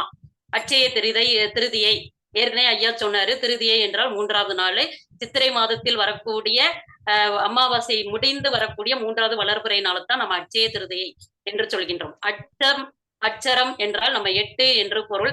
அந்த 8 லட்சுமிகளினுடைய கடாட்சம் நமக்கு மேலும் மேலும் வளர்ந்து ஓங்கும் அப்படின்றது தானே தவிர அங்க தங்கம் வாங்கினா தான் லட்சுமி அருள் கிடைக்கும் அப்படின்றதெல்லாம் அங்க யாருமே சொல்ல வரலங்கய்யா. அதே போல ஒரு விளம்பரம் பாத்தீங்கன்னா, அம்மா ரொம்ப ரொம்ப நகைகள் கேட்கவில்லை, அப்பா மனசுக்குள் வருத்தம் வைக்க வேண்டாம், காதுக்கு கம்மல் 2 போதும், அதுக்கேத்த லோலாக்கு தொங்க வேணும், மூக்குக்கு 2 வேணும், அதுக்கேத்த புல்லாக்கு தொங்க வேண்டும், இப்படி மகள் ஆசைப்படுகிறார் என்று பக்கத்து வீட்டுல போய் கடன் கேட்கிறார் ஒருத்தர். அந்த நேரம் பாத்தீங்கன்னா இன்னைக்கு அட்சய திருதை இப்பதான் நடந்து முடிஞ்சிருக்குது. நமக்கு மே 12ஆம் தேதி. அதுக்கு 10ஆம் தேதியில இருந்து விற்பனை மிக அமோகமாக தொடங்கி விட்டது. ஏகப்பட்ட சலுகைகள் விளம்பரம் கொடுத்தாயிற்று. சரி, தன் மகள் ஆசைப்பட்டு விட்டாலே அப்படின்ட்டு தனக்கிட்ட இருக்கக்கூடிய இன்னைக்கு விலை என்னன்னு தெரியும், 60,000 ரூபாயை தாண்டி விற்பனை ஆகி கொண்டு இருக்கின்றது. 22 கேரட், 24 கேரட் 75,000க்கு வந்து விட்டதுங்க ஐயா. இப்ப இவர் என்ன பண்றாரு, நடுத்தர வர்க்கத்தை சேர்ந்த ஒருத்தரோ அல்லது அதற்கு கீழ் மட்டத்தில் இருக்கக்கூடிய ஒருவரோ தன்னுடைய மகளினுடைய ஆசையை பூர்த்தி செய்வதற்காக கடன் வாங்க செல்றாரு. அப்ப அங்க என்ன பண்றாங்க, அதிகாலை 6 மணிக்கு கடை தொடங்கிருச்சு. சரி, நாமளும் போலாம். இன்னைக்கு டாஸ்மார்க்கு போன அந்த புள்ளி விவரத்தை விட இந்த நகைக்கடைக்கு கூட்ட அலைமோதிய புள்ளி விவரம் இன்னைக்கு பயங்கரமா இருக்குது ஐயா. அன்றைக்கு ஒரு நாள் மட்டும் பாத்தீங்கன்னா 15,000 கோடிக்கு விற்பனை ஆகி இருக்கிறது. தமிழகத்துல மட்டும் இருக்கிறதே 7.5 கோடி மக்கள். ஆனா 15,000 கோடி விற்பனை ஆயிருக்கு. எத்தனை கிலோ தங்கம் நினைக்கிறீங்க? 24,000 கிலோ தங்கம். அன்றைக்கு ஒரு நாள் மட்டுமே 3 முறை விலை அதிகரிப்பு செய்யப்பட்டது. இது யாரால்? வரலட்சுமி அருளால் செய்யப்பட்டதுங்களா? இல்லைங்க ஐயா. வணிகர்கள் தங்களுடைய விற்பனையை அதிகரித்து கொண்டு லாப நோக்கத்திற்காக செய்யப்பட்ட சூட்சமம் ஐயா. அந்த 3 முறை அதிகரிக்கப்பட்ட போதும் மக்கள் விழிப்புணர்வு இல்லாமல், கடும் வெயிலையும் பொருட்படுத்தாமல் ஒரு தக்காளிக்கு பேரம் பேசி வாங்குவாங்க. தக்காளி விலை கூடிருச்சு, ஒரு 50 ரூபாய் கூடிருச்சு, 20 ரூபாய் கூடிருச்சுன்னா தக்காளிக்கு பேரம் பேசி வாங்கக்கூடிய அதே பெண் எந்த பேரமும் பேசாமல் தன் பேத்திக்காகவோ தன் மகளுக்காகவோ மருமகனுக்காகவோ சீர்வரிசை பொருட்டோ எதன் பொருட்டோ அங்க கொண்டு போய் நின்னுட்டு வாங்குறாங்க. எதுக்காக அப்படின்னா, சரி நான் கேட்கிறேன், அப்படிதான் வாங்கிட்டு வர்றாங்களே, மயில் குட்டி போடுற மாதிரி அங்க என்ன நம்ம வாங்கக்கூடிய அந்த ஒரு பவுன் நகை 10 பவுனா மாறிடுதுங்களா? அப்படி வளருதுங்களா? கிடையாதுங்க ஐயா. அன்றைக்கு வாங்கக்கூடிய நகை நமக்கு உறுதியாக இருக்கும் அப்படின்ற அந்த கணக்குல போய் வாங்குறாங்க. ஆனா அது தங்கம் மட்டும்தான் வாங்க வேண்டும் என்ற அவசியமும் இல்லை. இதனால இன்னைக்கு ஒரே ஒரு நல்ல விஷயம் நடந்திருக்கு. 500 கோடி ரூபாய் வரி நமக்கு நம்முடைய அரசுக்கு கிடைச்சிருக்குங்க ஐயா. அந்த ஒரு நல்ல விஷயம் நடந்திருக்கு. அப்ப எங்கெங்கெல்லாம் வச்சிருந்த பணத்தை எல்லாம் மொத்தமா அந்த அட்சய திருதி அன்னைக்கு வாங்குறாங்க. ஆனா அந்த வாங்கிட்டு வர்ற நகைய மகனுக்கோ மகளுக்கோ கொண்டு போய் சீர்வரிசையா செய்யும் போது அந்த பொண்ணு நல்லபடியா இருக்கிறாங்களா அப்படின்னு கேட்டா ஏமாற்று பேர்வழிகள் வாழக்கூடிய காலகட்டம் ஐயா இன்றைக்கு காலகட்டம். மருமகனையும் நம்பி நம்ம எந்த இதையும் செய்ய முடியல. அப்படி மகளுக்கு 100 கிலோ போடுறாங்களா, 500 கிலோ போடுறாங்களா, அது எல்லாமே தங்களுடைய ஆடம்பர தேவைக்காகவும் தங்களுடைய பகட்டை வெளிப்படுத்துவதற்காகவும் போடக்கூடிய நகைகள். அடுத்த 1 மாதம் கழித்து நம்ம அடுத்த தீபாவளி சீருக்கு கூட அந்த பொண்ணுகிட்ட அந்த நகை இருக்குமா என்று கேட்டால் நிச்சயமாக இருக்காது. அடுத்து பொங்கல் சீருக்கு, அடுத்து குழந்தை பிறந்ததுக்கு, அடுத்து இது காது குத்து சீரு, இப்படி வரிசை கட்டி கொண்டு நாம் செய்யக்கூடிய அந்த தங்கங்கள் அனைத்தும் தம் மகள் வீட்டுல இருக்கிறதா என்று கூட பார்ப்பதில்லை. தங்களுடைய கௌரவத்துக்காக கொண்டு போய் சேர்க்கின்றனர் ஐயா.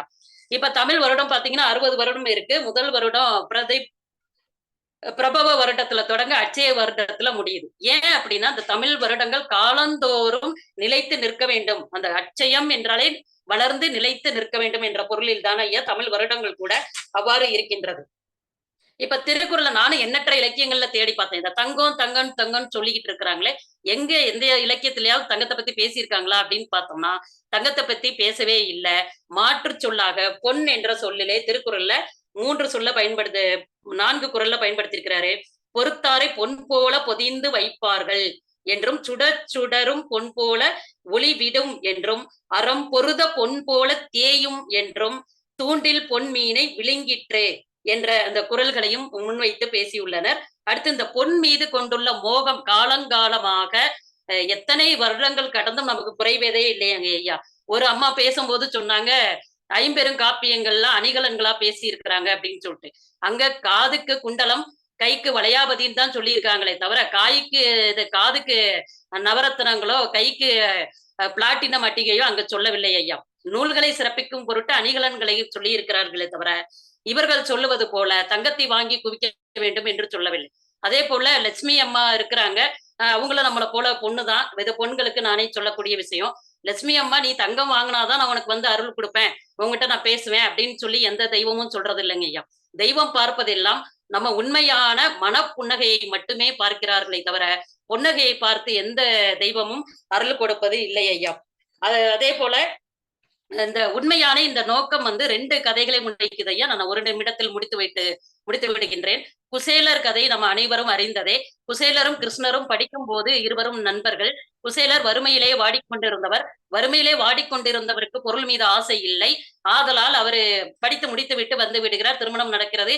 ஏகப்பட்ட குழந்தைகள் பிறக்கின்றனர். இதனால் பொருள் தட்டுப்பாடு ஏற்படுகின்றது. மனைவி கூறுகிறார், தங்கள் நண்பரை சென்று பார்த்து வாருங்கள், தானியங்கள் வாங்கி வாருங்கள் என்றுதான் சொல்கிறாரே தவிர தங்கம் வாங்கி வாருங்கள் என்று அவர் சொல்லவில்லை.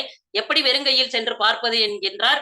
ஒரு பிடி அவல் கொடுத்து அனுப்புகின்றார். அந்த அவளையும் கொடுக்க குசேலர் தயங்குகின்றார். அதை தானே வாங்கி உண்ட அந்த நிமிடம் குசேலர் வீட்டில் செல்வச் செழிப்பு ஏற்படுகிறது ஐயா.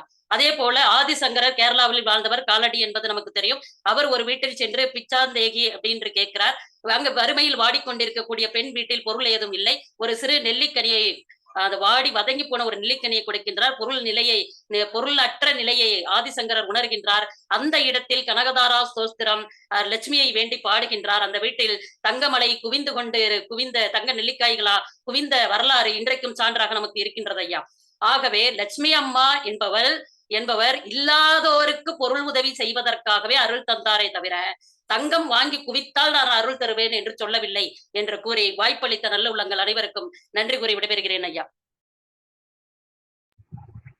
பாத்தீங்களாமா, நம்ம வந்து தங்கத்தை எடுத்தோன்னே எங்கெல்லாம் போய் இப்ப தேடி பிடிச்சி நம்முடைய கவிஞர் பாலம்மாள் பொன்னுசாமி இல்ல கவிஞர் செலப்பாண்டி அம்மா வந்து மிக ஒரு சிறப்பான ஒரு உரை கொடுத்துருக்குறாங்க. தங்கத்துக்கு வந்து தங்க நெல்ல பேரே இல்லைண்ணா, இல்ல அது இல்லை. ஆனால் பொன் என்று ஒரு பொருள் இருக்கிறது. ஒரு 80 பேர் இருக்குது நம்ம இதுல போய். தங்கத்துக்கு வந்து வேற ஒரு பேர் அரிச்சனம், அருத்தம், அனந்தம், ஆக்கம், ஆசை, ஆடகம், கற்பூரம் அப்படின்னு வந்து ஒரு 70-80 பேர் இருக்கு தங்கத்துக்கு. அது பொன் என்று வள்ளுவர் அதை பயன்படுத்தி இருக்கிறார். தங்கம் பயன்படுத்தல. ஆகவே வந்து அதான் சொல்லலாம், அதுக்கு முன்னாடி உலோகம் இருந்திருக்கு. ஒரு 3000 வருடத்துக்கு உலோகம் இருக்கு. தக்காளிக்கு போய் பேரம் பேசுறோம், தங்கத்துக்கு போய் பேரம் பேசுறோமா? 3 நாள்ல வந்து ஒரே நாள்ல 3 முறை தங்கத்தினுடைய விலை ஏறி இருக்கு. அந்த அட்சய திருதியன்னைக்கு வந்து 3 முறை தங்க விலை ஏறி இருக்கு. இப்ப காலையில வாங்கினவங்களுக்கு ஒரு விலை, மத்தியானம் வாங்கினதுக்கு ஒரு விலை, மாலையில வாங்கினவங்களுக்கு ஒரு விலை. 24,000 கோடிக்கு வந்து தங்கம் அன்றைக்கு விற்பனை ஆகி இருக்கிறது. ஆனால் அது எத்தனை பேர் ஏழைகள் வாங்கினார்கள் என்பதுதான் இங்க கேள்வி என்று சொல்லியிருக்கிறாங்க. தங்கத்துக்கு வந்து பேரம் பேசுறதே இல்லை. இந்த தங்கத்தை வாங்கிட்டு வச்சா மயிலருக்கு குட்டி போடுற மாதிரி தங்கம் குட்டி போடுமா கேட்டுக்கிறாங்க. ஆனா ஒரே ஒரு நல்ல விஷயம் நடந்திருக்கு. 500 கோடி ரூபாய் வரி வந்திருக்கு அரசாங்கத்துக்கு அப்படின்னு சொல்லியிருக்கிறாங்க. குசேலர் வந்து கிருஷ்ணரை பார்க்க போகும்போது அவர் வந்து அவளை எடுத்துட்டு போனாரு. அவர் வீட்டுல அதை வாங்கி கிருஷ்ணர் உண்ட போது அவர் வீட்டில் அவர்கள் செழுமை ஏற்பட்டது, குசேலர் வீட்டு செழுமை ஏற்பட்டதாகவும், அதுபோல் ஆதிசங்கர் வீட்டுல போய் பிச்சாந்தேவி அந்த நல்ல ஒரு, அதெல்லாம் நீங்க தனியாகவே அதுக்கு ஒரு பட்டிமன்றம் வைக்கணும். அதாவது வந்து ஏன் திருவோடு என்பது என்ன, பிச்சாந்தேவி என்பது என்ன, ஏன் பிச்சை எடுத்துதான் அவர்கள் உண்ண வேண்டும், இது புத்தருடைய வரலாறு எல்லாம் நீங்க படிச்சீங்கன்னா உங்களுக்கு தெரியும். ஆக இது தனி இதனால வேற ஒரு இதனால பொருள்னால நான் பேசல. ஆகவே இதெல்லாம் பார்க்கும்போது இங்க எங்கேயா இருக்குது, வணிகர்களுக்கு பொருள் தான் இருக்கு ஒழிஞ்சு வரலட்சுமி அருள் இல்லை என்று தன்னுடைய வாதத்தை எடுத்து வச்சிருக்கிறாங்க. இதுக்கு அடுத்ததாக வந்து திருப்பி நம்ம சுவாமி சண்முக சுந்தரம் அவர்களை வந்து நம்ம கூப்பிட போறோம். அதுக்கு முன்னாடி ஒரு சில இதை நான் சொல்லிடுறேன். தங்கம் வந்து இதோட விலை யார் நிர்ணயம் பண்றான்னு சொன்னா, லண்டன்ல இருக்கிற லண்டன் பல்லியன் மார்க்கெட் அசோசியேஷன் வந்து காலையில ஒரு 10:30 மணிக்கும் மாலையில 3 மணிக்கும் தான் வந்து தங்கத்தினுடைய விலையை வந்து நிர்ணயம் பண்றாங்க. இது எப்படி நிர்ணயம் பண்ணா, அமெரிக்க டாலர்ல தான் தங்கத்தினுடைய இதை வந்து நிர்ணயம் பண்றாங்க. பிற பொருள்களின் விலையை வச்சுதான், தேவையை வச்சுதான் வந்து தங்கத்தினுடைய விலையை பண்றாங்க. இது தங்கம் ஏன் இவ்வளவு ஒரு இதாச்சு, பிளாட்டினம் இருக்குதே, இதை விட மிக பெரிய பொருட்கள்லாம் இருக்குதே ஏன் அப்படின்னு சொன்னா, தங்கத்துக்கு சிறப்பான குணம் என்னன்னா துருப்பிடிக்காது, அழுக்காகும் பொழுது துருப்பிடிக்காது. உடல்ல அணியும் போது சில அணிகலன்களால் உங்களுக்கு வந்து அலர்ஜி ஏற்படும். அந்த இதற்குள்ளே ஒவ்வாமை, அந்த ஒவ்வாமை வந்து தங்கத்தை நீங்க அணிகிறதுனால ஏற்படாது, எந்த பக்க விளைவும் வராது. அதே மாதிரி பார்க்க பளபளப்பா இருக்கும். இதனுடைய தங்கத்தினுடைய குணம். நிறைய பேர் என்ன பண்ண, தங்கன்னு பேர் வச்சுக்கிறாங்க, அவ்வளவுதான்.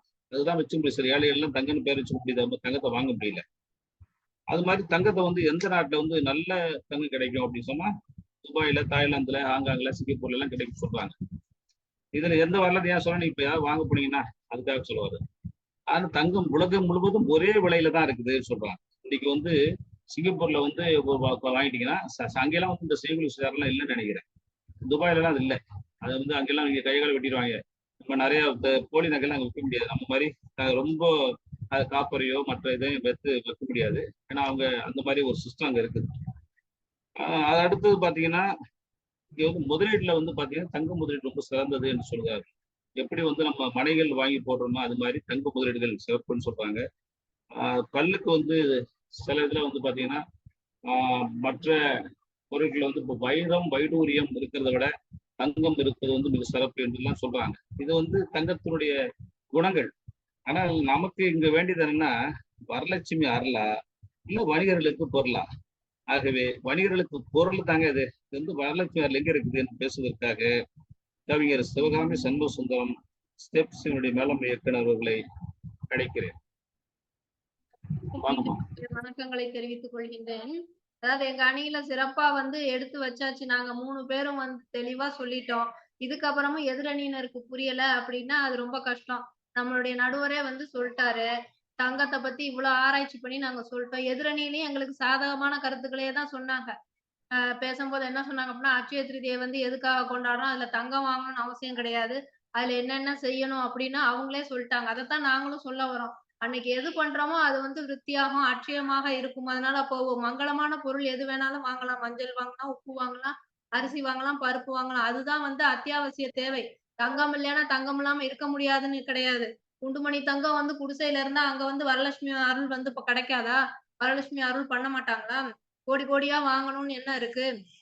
அது மாதிரி தங்கத்தை வாங்குறவங்க அதை ஏன் விக்கிறீங்க? ஒரு கஷ்டத்துக்காக விக்கிறீங்கன்னா கூட சரிங்களா. இப்போ வந்து ஒரு படிப்புக்காக நாங்க வந்து கல்லூரியில சேர்க்கறதுக்காக அதை வச்சு நாங்க வித்துக்கிறோம் அப்படின்னா சரி. ஆனா வந்து என்ன பண்றீங்க? வாங்கினதே வந்து இப்ப வாங்குறீங்க, அடுத்து வந்து போடுறதுக்குள்ள அது வந்து எனக்கு பிடிக்கல அப்படின்னு அது வடிவமைப்பு பிடிக்கலன்னு சொல்லி அதை கொண்டு போய் கொடுத்து திருப்பி வேற வந்து புதுசா என்ன வந்திருக்கோ அதை மாதிரி வாங்குறீங்க. அப்ப யாருக்கு நஷ்டம்? அப்ப வரலட்சுமி வேணும்னு சொல்லி வாங்குறவங்க அதை எதுக்கு திருப்பி கொண்டு போய் கொடுக்குறீங்க? அப்ப நீங்களே வரலட்சுமி அருள் வேணான்னு தானே கொண்டு போய் கொடுக்குறீங்க. அப்ப எதுக்கு வாங்கணும்? அது மாதிரி பாத்தீங்கன்னா அப்பெல்லாம் வந்து கடையெல்லாம் எப்படி இருக்கும்? நகை கடையெல்லாம் வந்து போய் தேடணும். பொட்டி கடை மாதிரி சின்னதா தான் இருக்கும். இப்ப பாத்தீங்கன்னா அவங்க சொன்ன மாதிரி கடை இல்ல, கடல். நகை கடலா தான் இருக்கு. ஒன்னொன்னும் பாத்தீங்கன்னா கீழ வந்து தங்க பிரிவு, மேல வந்து பிளாட்டினம், அதுக்கு மேல வைரம் அப்படின்னு ஒவ்வொன்னுக்கும் வந்து ஒரு தனித்தனி பிரிவா கடல் மாதிரி தான் வச்சிருக்காங்க. அது கடை மாதிரி இல்ல. அப்ப அத பார்க்கும்போதே உங்களுக்கு தெரியலையா? முன்னேறி இருக்கிறது வந்து மக்களா இல்ல வந்து வணிகர்களான்னு? வணிகம் பண்ணி பண்ணி அதுல வந்து லாபம் தேடி அவங்க வந்து அவங்களுடைய வணிகத்தை தான் பெருக்கிக்கிறாங்களே தவிர மக்கள் வந்து அதை வாங்கி வாங்கி இன்னும் வந்து ஏழையா தான் ஆயிக்கிட்டு இருக்காங்க. அப்ப மக்களுடைய நிலைமை வந்து முன்னேறி இருந்தா யாரும் வந்து இப்படி கடனாளியே ஆக மாட்டாங்க, கஷ்டப்பட மாட்டாங்க. அதுவும் இல்லாம நமக்கு வந்து அடிப்படை வந்து விவசாயம். அதை வந்து வளப்படுத்துறதுக்கு என்ன வழியோ அதை தான் பார்க்கணும். அதை விட்டுட்டு தங்கம் வாங்கி வணிகத்தை பெருக்கி வரலட்சுமி அருள், அதாவது லட்சுமியினுடைய அருள் கிடைக்கணும் அப்படின்னா சொன்ன மாதிரி வரலட்சுமி மட்டும் கிடையாது. நமக்கு இப்ப தேவை, இன்றைய தேவை வந்து அன்னலட்சுமி தான். அன்னலட்சுமியின் அருள் இருந்தா அது போதும். 3 வேளை இல்லைன்னாலும் ஏதோ 2 வேளை கூழு கிடைச்சாலும் போதும். அதற்கும் வழி இல்லாமல்ல வந்து இப்போ வந்து மக்கள் விவசாயிகள் வந்து இறந்துகிட்டு இருக்காங்க. ஒரு அத்தியாவசிய தேவையை வந்து பூர்த்தி பண்ண முடியல. அதே மாதிரி பாத்தீங்கன்னா, இப்போ தங்கம் இல்ல அப்படின்னா, அதற்கு மாற்றாக வந்து ஒரு மஞ்சளோ, மஞ்சள் கயிறோ வந்து அந்த இடத்துல வந்து மங்களத்த தரும். அங்க வந்து அப்போ வரலட்சுமியோட அருள் இல்லன்னு சொல்லிருவீங்களா? மஞ்சள் கயிறும், மஞ்சளும் போட்டுட்டு இருக்கிறவங்களுக்கு வந்து வரலட்சுமி அருள் இல்லன்னு சொல்லுவீங்களா? இப்ப நீங்க பார்த்து பார்த்து வாங்குறீங்க வரலட்சுமி அருள்ன்னு சொல்லிட்டு அட்சய திருதியை அன்னைக்கு போய் ஒரு 10 பவுன்ல வந்து நகை வாங்குறீங்க அப்படின்னா, அருள் வேணும்னு சொல்லிட்டு நீங்க கழுத்துல போட்டுட்டு தைரியமா போ முடியுமா? ஐயா சொன்ன மாரி அத போட்டுட்டு போனா அத்துட்டு போயிடுறாங்க. அத்துட்டு போனது வந்து அது தங்கம் இல்ல, போலி நகைன்னு தெரிஞ்சா திருப்பி வந்து அடிக்கிறாங்க. அப்ப வந்து அது தேவையா? அந்த மாதிரி நகைய வாங்கி நீங்க என்ன பண்ணுவீங்க? அதுல உங்களுக்கு பாதுகாப்பு என்ன இருக்கு? பகட்டுக்காக நானும் வாங்குறேன் அப்படின்னு வாங்கி அத என்ன பண்றது? நமக்கே பாதுகாப்பு இல்லையே! அப்ப அங்க எங்க இருக்கு உங்களுக்கு வந்து வரலட்சுமியோட அருள்? அதே மாரி பார்த்தீங்கன்னா, ஆ இந்த நகைய வாங்குறதுனால வந்து நமக்கு பாதுகாப்போட நெறைய வந்து இதுதான் இருக்கு. அவங்க எதிரணியில கூட காப்பியத்த வந்து சொன்னாங்க. சிலப்பதிகாரத்துல வந்து கண்ணகி வந்து அவங்களுடைய சிலம்ப குடுத்தாங்கன்னு. அதனால அவங்களுக்கு என்ன விளைஞ்சது? வென தான் வந்துச்சு. அதனால கோவலனுக்கு வந்து திருட்டு பட்டம் கிடைச்சது. அதனால அவனுடைய உயிர் தான் போச்சு. அப்போ வந்து இது வந்து எல்லா காலத்திலயும் வந்து நமக்கு வந்து பாதுகாப்பை தரக்கூடியது, பயனுள்ளது அப்படின்னு சொல்லவே முடியாது.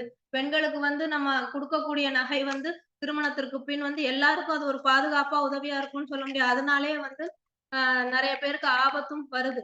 அந்த நகையெல்லாம் வித்துடுறாங்க. இல்ல அந்த நகையினால வந்து பெண்களுக்கு ஆபத்து இருக்கு. அதனால அதுதான் வரலட்சுமி அருள்னு சொல்ல முடியாது. அதே மாதிரி நகைகளை வாங்கக்கூடிய நீங்க வந்து அத வந்து திருப்பி கொண்டு போய் வந்து பளபளப்பு குறைஞ்சிருச்சு, மங்கிருச்சுன்னு சொல்லி அத திருப்பி போய் புதுப்பிக்கிறீங்க. ஏன் மங்கி இருந்தா வந்து வரலட்சுமி அருள் வந்து இருக்காதா? வருஷமாயிருச்சு என்னுடைய நகைய வந்து என் மகளுக்கு குடுக்கணும், இல்ல என்னுடைய மகளுதே வந்து இப்ப போடணும்னா மங்கிருச்சுன்னு சொல்லி அத திருப்பி போய் புதுப்பிக்கிறீங்க. அது வந்து என்ன? அத வந்து என்ன சொல்றது? வரலட்சுமி வந்து பளபளப்பு குறைஞ்சா வந்து அருள் செய்ய மாட்டா அப்படின்னு சொல்லி திருப்பி போய் அத பண்றீங்களா? அதே மாதிரி தங்கத்த வந்து நகையா தான் வாங்கணும்னு இல்ல. நாணயமா வாங்குனாலும் அதுவும் தங்கம் தான். ஆனா நாளைக்கு அத நம்ம கொண்டு போய் குடுத்தாலும் நாணயத்துக்கும் அதுக்கும் ஒரு கூலி சேதாரம் போடுறாங்க. அதுவும் வந்து நமக்கு வந்து நஷ்டமா தான் வந்து அமையுது. அதனால அது மாரி எதிரணியில சொல்றாங்க, எங்களுக்கு சாதகமா தீர்ப்பு சொன்னீங்கன்னா, உங்களுக்கு வரலட்சுமி அருள் கிடைக்கும். அத கேட்கும்போதே வந்து சிரிப்பா இருக்கு நடுவர் ஐயா. அதாவது எதிரணிக்கு அவங்களுக்கு சாதகமா தீர்ப்பு சொன்னா அருள் கிடைக்கும்னா, அப்ப என்ன அர்த்தம்? அதே மாதிரி தான் நீங்க சொல்றதும். அட்சய திருதியையில போய் ஆ பொருள் வாங்குனா வந்து வரலட்சுமி அருள் கிடைக்கும் அப்படின்னு. எதனால அருள் கிடைக்கும்? யாருடைய அருள் கிடைக்கும்னே தெரியாம, அவங்களா வந்து ஏதோ சொல்லிக்கிட்டு இருக்காங்க. அதனால மஞ்சள் கயிறும் மங்களம் தரும். அதுவும் வரலட்சுமியின் அருள் தரும். அதை விடுத்து வந்து அ தங்கம் வாங்குறது வந்து அதுவும் அட்சய திருதியையில வாங்குறது, பண்டிகையில வாங்குறது தான் அருள் தரும்.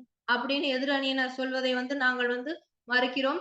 அதனால் சரியானது ஒரு தீர்ப்பு வழங்கும்படி கேட்டுக்கொள்கின்றோம். வாழ்வாதாரத்தை காப்பாற்ற வேண்டுமே தவிர வணிகர்களின் இந்த யுக்தியில் நம்பி நம்ம வந்து மயங்கக்கூடாது அப்படின்னு சொல்லி வாய்ப்புக்கு நன்றி கூறி விடைபெறுகிறேன். நன்றி சகோதரி சிவகாமி சண்முக சுந்தரம் அவர்கள். இப்போ நீங்க நகை கடல்ல கடல் அப்படின்னு சொல்றீங்க. ஒரு நகை கடைக்கு போயிட்டாங்க, கீழே வந்து ஒரு தங்கம் இருக்கு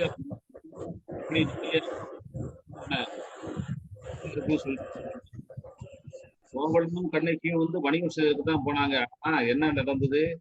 அவர்கள் வந்து அதை எடுத்து போது அது இப்படியெல்லாம் எடுத்து வச்சிருக்கிறாங்க. சிறந்த ஒரு பாதம். அவங்க சில கருத்துக்கள் சொன்னாங்க. என்னன்னா, இந்த நகை கடை உரிமையாளர்கள்லாம் வந்து எப்படி இருக்கிறாங்க, எப்படி சம்பாதிக்கிறாங்கன்னா நம்முடைய இவங்களுடைய கட்சியில பேசின இல்ல சிவகமயமா எல்லாருமே வந்து அதை பத்தி சொன்னாங்க. இதை வரலங்க அருளாம இதெல்லாம் அப்படின்னு சொல்லி பவானி அவர்கள் ஜெயன் மறுபடியும் வழங்க.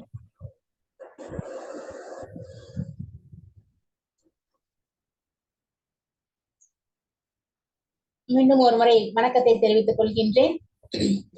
மக்கள் வந்து பசி இல்லாம பட்டினி பஞ்சம் இல்லாம வாழணும். அதுக்கு வந்து உணவு தேவைதான், நான் இல்லைன்னு சொல்லல. அதாவது வந்து எப்படிதான் ஓடி ஓடி உழைச்சு சம்பாதிச்சாலும் நம்ம வந்து அந்த பணத்தையோ தங்கத்தையோ சாப்பிட போறது இல்லை. அந்த ஒரு சான் வயிற்றுக்கு தேவை ஒரு பிடி சோறு தான், நான் இல்லைன்னு சொல்லல. ஆனா இன்னைக்கு பட்டிமன்றத்தினுடைய தலைப்பு என்னங்க? அதை முதல்ல கவனிக்கணும் நடுவரையா. பண்டிகை காலங்களில் தங்கம் வாங்குவது வரலட்சுமி அருளா, வணிகர்களுக்கு பொருளா என்பதை தவிர ஒருத்தருக்கு வந்து சாப்பிடறதுக்கு தேவை உணவா தங்கமா கிடையாது. அவங்க நம்ம சிவகாமி அம்மா பேசினாங்க, உணவு தேவை அப்படின்னு பேசினாங்க. நான் இல்லைன்னு மறுக்கல. நான் நிச்சயமா உணவு வேணும் தான். நம்ம எல்லாருமே வந்து அந்த உணவுக்காக தான் பாடுபடுறோம், கஷ்டப்படுறோம். ஆனா தலைப்பு தங்கம் வாங்குவது வரலட்சுமி அருளா, வணிகர்களுக்கு பொருளா, அதை முதல்ல புரிஞ்சுக்கணும் அவங்க. அதே போல சொன்னாங்க, கோலாறுல வந்து தங்கம் வெட்டுகிறாங்களாம். ஆனா அவங்களுடைய வாழ்வு வந்து ஏற்றம் இல்லை, அப்ப அவங்களுக்கு வரலட்சுமி அருள் கிடைக்காதா அப்படின்னு சொன்னாங்க. நான் இல்லைன்னு சொல்லல, வெட்டுறாங்க. அது அவங்களுடைய வாழ்வாதாரம். வேலை, அது வேலை அப்படின்றது வேற, பொருள் வாங்குறது அப்படின்றது. இப்ப எல்லாரும் தான் ஒவ்வொருத்தரும் ஒவ்வொரு வேலை செஞ்சுட்டு தான் இருக்காங்க. அப்படி பார்த்தா நகைக்கடையில வேலை செய்யறவங்க எல்லாமே ஏன் ஏழையாவே இருக்கிறாங்களா? அவங்களுடைய வாழ்வு வந்து உயரக்கூடாதா? அப்படி பார்த்தா அதாவது அவங்களுடைய வேலைக்கும் இந்த பொருள் வாங்குறதுக்கும் வந்து சம்பந்தமே கிடையாது அப்படின்றது புரிஞ்சுக்கணும். அதே போல இப்ப நம்ம ஒரு ஆடிப்பெருக்கு வருது, ஆடி 18 வருது. எல்லாரும் ஏன் வைகை ஆத்துக்கு போறாங்க? வைகை ஆத்துக்கு போயிட்டு தன்னுடைய தாலியை வந்து நல்லா கெட்டியா இருக்கணும் அப்படின்னு சொல்லிட்டு எல்லாமே மஞ்சள் கயிறு வச்சு தங்கம் ஏதாவது ஒரு குண்டுமணி நகையாவது வாங்குறாங்க. வாங்கி அதை வந்து நம்மளுடைய தாலி நிலைச்சு இருக்கணும் அப்படின்றதுக்காக கணவனுக்கு வந்து பூஜையெல்லாம் செய்யறாங்க. அது எதுக்காக? அந்த வரலட்சுமியினுடைய அருள் கிடைக்கணும் அப்படின்றதுக்காகத்தான். பால் கூட எடுக்கிறாங்க, அடியில எல்லா விசேஷங்களும் செய்யறாங்க. எதுக்காக? நம்மளுக்கு அந்த வரலட்சுமியுடைய அருள் கிடைக்கணும் அப்படின்றதுக்காகத்தான் வந்து செய்யறாங்க. அதுக்கு அடுத்து ஒண்ணு சொன்னாங்க, தங்க ஊசி அப்படின்னு சொல்லிட்டா, தங்க ஊசி அப்படின்றதுக்காக அதை எடுத்து கண்ணுல குத்திக்க முடியுமா அப்படின்னு கேட்டாங்க. நாங்க ஏன் உங்களை கண்ணுல குத்திக்கவா சொன்னோம்? வாங்கி பூஜை அறையில வச்சு பூஜை பண்ணி தங்கத்தை வாங்கி பூஜை பண்ணி அதுக்கப்புறம் போட்டுக்கதான் சொன்னாங்களே தவிர உங்களை எடுத்து வந்து கண்ணுல குத்திக்க சொல்லலையே நாங்க. அதுக்கப்புறம் ஒண்ணு சொன்னாங்க, ஏன்னா இது தங்கத்தை வாங்குறாங்களாம், வாங்கி அதை லாக்கர்ல வைக்கிறாங்களாம். ஆமா, இல்லைன்னு சொல்லலைங்க, தங்கத்துல வாங்குறோம். ஏன்னா அதுக்கு அந்த அளவுக்கு வந்து மதிப்பு அதிகங்க. தங்கத்துக்கு விலை வந்து கூடிட்டே போகுது. 50,000 60,000 வந்து முன்னாடி எல்லாம் வந்து 5,000 2,000 3,000 வித்த தங்கம் இப்ப வந்து அதனுடைய மதிப்பு வந்து 60,000 70,000 அப்படி போகுது. இப்ப நம்ம ஒரு ரயில்ல கூட பயணம் செய்யறோம், நம்ம கிட்ட இருக்கிற அந்த குழந்தைய கூட வந்து எதிர் சீட்ல இருக்கிறவங்க கிட்ட கொடுத்துட்டு வச்சுக்கோங்கன்னு சொல்லுவாங்க. ஆனா நம்ம கிட்ட இருக்கிற தங்கத்தை எடுத்து அவங்க கிட்ட கொடுப்போமா? ஏன்னா அந்த அளவுக்கு தங்கத்தினுடைய மதிப்பு அந்த மாதிரி இருக்குது, அது கூடிட்டே போகுது. அதனாலதான் வந்து அந்த மாதிரி செய்யறாங்க. அதனாலதான் எடுத்து போயிட்டு லாக்கர்ல வைக்கிறாங்க. அதை புரிஞ்சுக்கணும். அது வாங்கின உடனே எடுத்துட்டு போயிட்டு லாக்கர்ல வைக்கல, அதை எடுத்துட்டு வந்து பூஜை செஞ்சு அதை வந்து யாருக்கு போடணுமோ அதை போட்டு மகிழ்ந்த பிறகுதான் எடுத்து போயிட்டு லாக்கர்ல வைக்கிறாங்க. அதை புரிஞ்சுக்கணும். ஒரு திரைப்பட பாடலே இருக்குது பாருங்க. இப்ப நம்ம ஒரு கல்யாணத்துக்கு போனோம்னா, இப்ப நான் பெண்கள் தான் எடுத்துக்கோங்க, ஆண்கள் வந்து ஒரு வேட்டி ஒரு சட்டை இல்ல ஒரு பேண்ட் ஒரு ஷர்ட்டை மாட்டிட்டு வந்துடுறாங்க. ஆனா பெண்கள் அப்படி கிடையாது. கல்யாணத்துக்கு வாங்கன்னு சொன்னா, என்கிட்ட வந்து செயின் இல்ல, வளையல் இல்ல, கம்மல் இல்ல, மூக்குத்தி இல்ல அப்படின்னு சொல்லிட்டு கல்யாணத்துக்கே வர மாட்டாங்க. என்ன நான் போனா அந்த கல்யாணத்துல எங்க அத்தை என்ன மதிக்க மாட்டா, எங்க மாமா என்ன மதிக்க மாட்டா, எங்க சித்தி என்ன கூப்பிட மாட்டா. இப்படி எல்லாம் யோசிக்கிறது யாரு? பொம்பளைங்க தாங்க. அதனாலதான் ஒரு பாடல் கூட எடுத்து பாருங்க, 4 கிழமை போட்டுக்க ஒரு நகை நெட்டுண்டா நேக்கு, 8 கல்லு பேசரி போட்டா எடுப்பா இருக்கும் மூக்கு அப்படின்னு யார் பாடுறது? பொம்பளைங்க தாங்க. அதனால வந்து தங்கம் வாங்குறது வந்து அந்த விசேஷ நாட்கள்ல வந்து தங்கம் வாங்குறது பொம்பளைங்க தான். அது வந்து ஒரு சிறப்பான செயல்தான். அந்த வரலட்சுமி அருள் வந்து கிடைக்கும். அடுத்தது பார்வதி சுப்பிரமணியனம் அந்த அம்மா சொன்னாங்க, ஒவ்வொரு செகண்டுக்கும் விளம்பரங்கள் கொடுக்குறாங்களாம், வியாபார ரீதியா கூறாங்க. இப்பதாங்க சமீப காலமாக தான் வந்து அட்சய திருதி வியாபார நோக்கத்துக்காக விளம்பரங்கள் எல்லாங்கல்ல.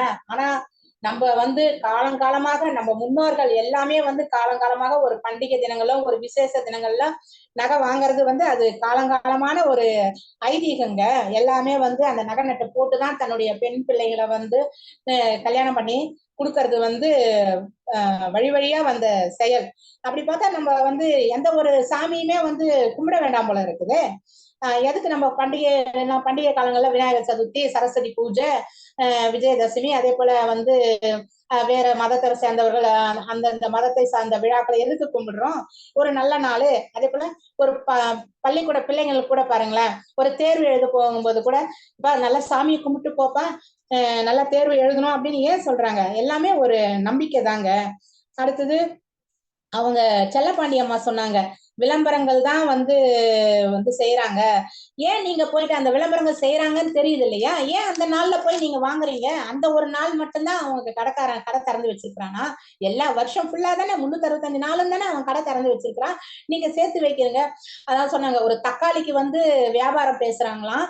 அதாவது 3 முறை வந்து அந்த அட்சய திருதினால காலையில ஒரு வேலை, மதியம் ஒரு வேலை, சாயந்தரம் ஒரு வேலை ஏத்துறாங்க. அது அப்புறம் வாங்குறாங்க. தெரியுது இல்ல, காலைல ஒரு வேலை, சாயந்தரம் ஒரு வேலை, மதியம் ஒரு வேலை ஏத்துறாங்கன்னு தெரியல. அப்படி தெரிஞ்சும் ஏங்க நம்ம போய் அந்த நாள்லதான் வாங்கணும்னு இருக்குதா? இல்லையே, வேற எந்த நாள்ல கூட வாங்கி நம்ம சேர்த்து வச்சுக்கலாம் இல்லையா? அட்சய பாத்திரம் அப்படின்னு சொன்னாங்க இல்லைங்களா? அட்சய பாத்திரம் அப்படின்றது அதாவது வந்து உணவானது வந்து பெரிய கொள்ள போகக்கூடிய ஒரு இதுதான் வந்து அட்சய பாத்திரம். அத மாதிரிதான் நம்பி நம்ம ஜனங்க நம்ம என்ன பண்ணுவோம், அட்சய பாத்திரம் மாதிரி நம்மளும் அந்த நாள்ல வந்து நகை வாங்கணும்னா நம்மளுக்கு வந்து ஒரு ஐஸ்வர்யம் கிடைக்கும், ஐஸ்வர்யம் பெருகும் அப்படின்ற ஒரு நம்பிக்கையில தான் அந்த நாள்ல வந்து போய் வாங்குறாங்க. அதே போல சிவகாமி அம்மா சொன்னாங்க, முன்னாடி எல்லாம் வந்து ஒரு பெட்டிக்கடை மாதிரி இருந்துச்சா நகை. நான் இல்லைன்னு சொல்லல, பெட்டிக்கடை மாதிரிதான் இருந்துச்சு நகை. ஆனா இப்ப கடல் மாதிரி இருக்குது. முன்னாடி எல்லாம் நம்ம வீடுகள்லாம் எப்படி இருந்துச்சு? ஒரு குடிசை வீடு தான், ஒரு தென்னை போட்ட வீடு தாங்க. ஆனா இப்பெல்லாம் நம்ம வீடுகள்லாம் அந்த மாதிரி பார்க்க முடியுதா? ஏதாவது ஒரு குடிசை வீடு பார்க்க முடியுதா? இல்ல ஒரு தென்னை ஓலை போட்ட வீடு பார்க்க முடியுதா? எல்லாம் அபார்ட்மெண்ட்டுங்க தான். எல்லாம் ஒரு பெரிய பெரிய பங்களா, கார் வசதியோட இருக்கிற வீடுகள் தான். அப்படி இருக்கும்போது ஒரு நகைக்கடை அந்த மாதிரி ஒரு கடல் மாதிரி ஆனதுல ஒண்ணும் பெரிய விஷயமே கிடையாதுங்க. அதனால இப்படி நவீன காலமா மாறி போன இந்த அறிவியல் உலகத்துல அதாவது தங்கம் வாங்குறது என்பது வரலட்சுமி அருளே என்று கூறி நல்லதோடு தீர்ப்பு வழங்க வேண்டும் என்று கூறி இடம் சாருகிறேன். அன்பு சகோதரி து. பவானி, திருவள்ளூர். நன்றி ஐயா. நன்றி சகோதரி பவானி அம்மா அவர்களுக்கு. அம்மா ட்ரெயின்ல போறோம், தொடர் வண்டியில பயணம் செய்யறோம், குழந்தைய எடுத்து ஏத்த மாதிரி இருக்கவங்க கொடுக்குறோம், வச்சுக்கோங்க எல்லாரும் அப்படின்னு சொல்லி தங்கத்தை கொடுத்துட்டு போறோம். தங்க நகை வந்து கல்யாணத்துக்கு போறாங்க. நான் வரமாட்டேன், எனக்கு நகையே கிடையாது, எங்க அக்கா வருவான், எங்க அண்ணா வருவான், தம்பி வருவான், என் நாத்தனார் வருவாங்க, அவங்களாம் பார்த்தா கேவலமா நினைப்பாங்க, நான் வரமாட்டேன் அப்படின்னு சொல்லிட்டு ஆண்களை போல பெண்கள் வந்து நகைகள் தங்கம் நகை வந்து இது பண்றாங்க. அது வந்து கடவுளுடைய அருள் இருப்பதால் தான் இதெல்லாம் நடக்குது அப்படின்னு சொல்லி மற்றவர்கள் பேசியதை மறுத்து இவர்கள் சகோதரி அவர்கள் பேசினாங்க. ஆகவே இப்போ யாருக்கு தீர்ப்பு கொடுக்கறது? அம்மா பவானி அம்மா உங்களுக்கு கொடுக்கணுமா, இல்ல நீங்க உங்க தலைமை கொடுக்கணுமா, இல்ல அவங்களுக்கு கொடுக்கணுமா? சரி, அதுக்கு முன்னாடி ஒரு சில விஷயங்களை பார்த்துருவோம். கடவுள் வரலட்சுமி, கடவுளுடைய அருள் இல்லை என்றால் நமக்கு இதெல்லாம் நடக்குதா? நம்பிக்கை, ஒவ்வொரு மதத்திற்கும் ஒரு நம்பிக்கை இருக்கிறது. ஒவ்வொரு மதத்திற்கு உலகத்தில் பல மதங்கள் இருக்கிறது, ஒவ்வொரு மத நம்பிக்கை. நம்முடைய இந்திய நாட்டில், இந்திய கலாச்சாரப்படி, இந்திய நாட்டினுடைய இந்து கலாச்சார முகமைப்படி நமக்கு வரலட்சுமி என்பது, லட்சுமி என்பது ஒரு பொருள் சார்ந்த ஒரு கடவுளாக இருக்கிறார். ஆக வருகின்ற லட்சுமி வந்து வரலட்சுமி, அவங்கதான் வந்து அவங்க அருள் கொடுத்ததுனாலதான் இவ்வளவு பொருள் சேர்கிறது என்று நாம் நம்புகிறோம். அது சிலருக்கு அதுதான் உண்மையாகவும் படுகிறது, அதுல எந்த வித மாற்று கருத்தும் இல்லை. ஏன்னு சொன்னா கடவுள் இயற்கைக்கு மாறாக இப்ப நாத்திகர்களே என்ன சொன்னாங்கன்னா, கடவுள் இல்லை, ஆனால் இயற்கைன்னு ஒண்ணு இருக்கு, அது ஒரு சக்தி இருக்கு, இயற்கைக்கு அப்பாற்பட்டு ஒரு சக்தி இருக்கு, அதுதான் நம்மளை சாட்டி படைக்கிறது, அதுதான் அது வழிநடத்துகிறதுன்னு சொல்லுகிறாரு. நாத்திகம் போக வேண்டாம். பட் நாம் இந்த தலைப்புக்குள்ளே இருக்கும். வரலட்சுமி என்பது வந்து நாம் வணங்குகிற ஒரு கடவுள். அவர் வந்து பொருள் கொடுக்கிற கடவுள். நமக்கு பொருளை வாரி வழங்குகிற அந்த அஷ்டலட்சுமிகளில் இருக்கிற ஒரு லட்சுமி, ஒரு எப்படி ஒரு அஷ்டலட்சுமி இருக்கிறாங்க, அது ஒரு லட்சுமி வந்து வரலட்சுமி.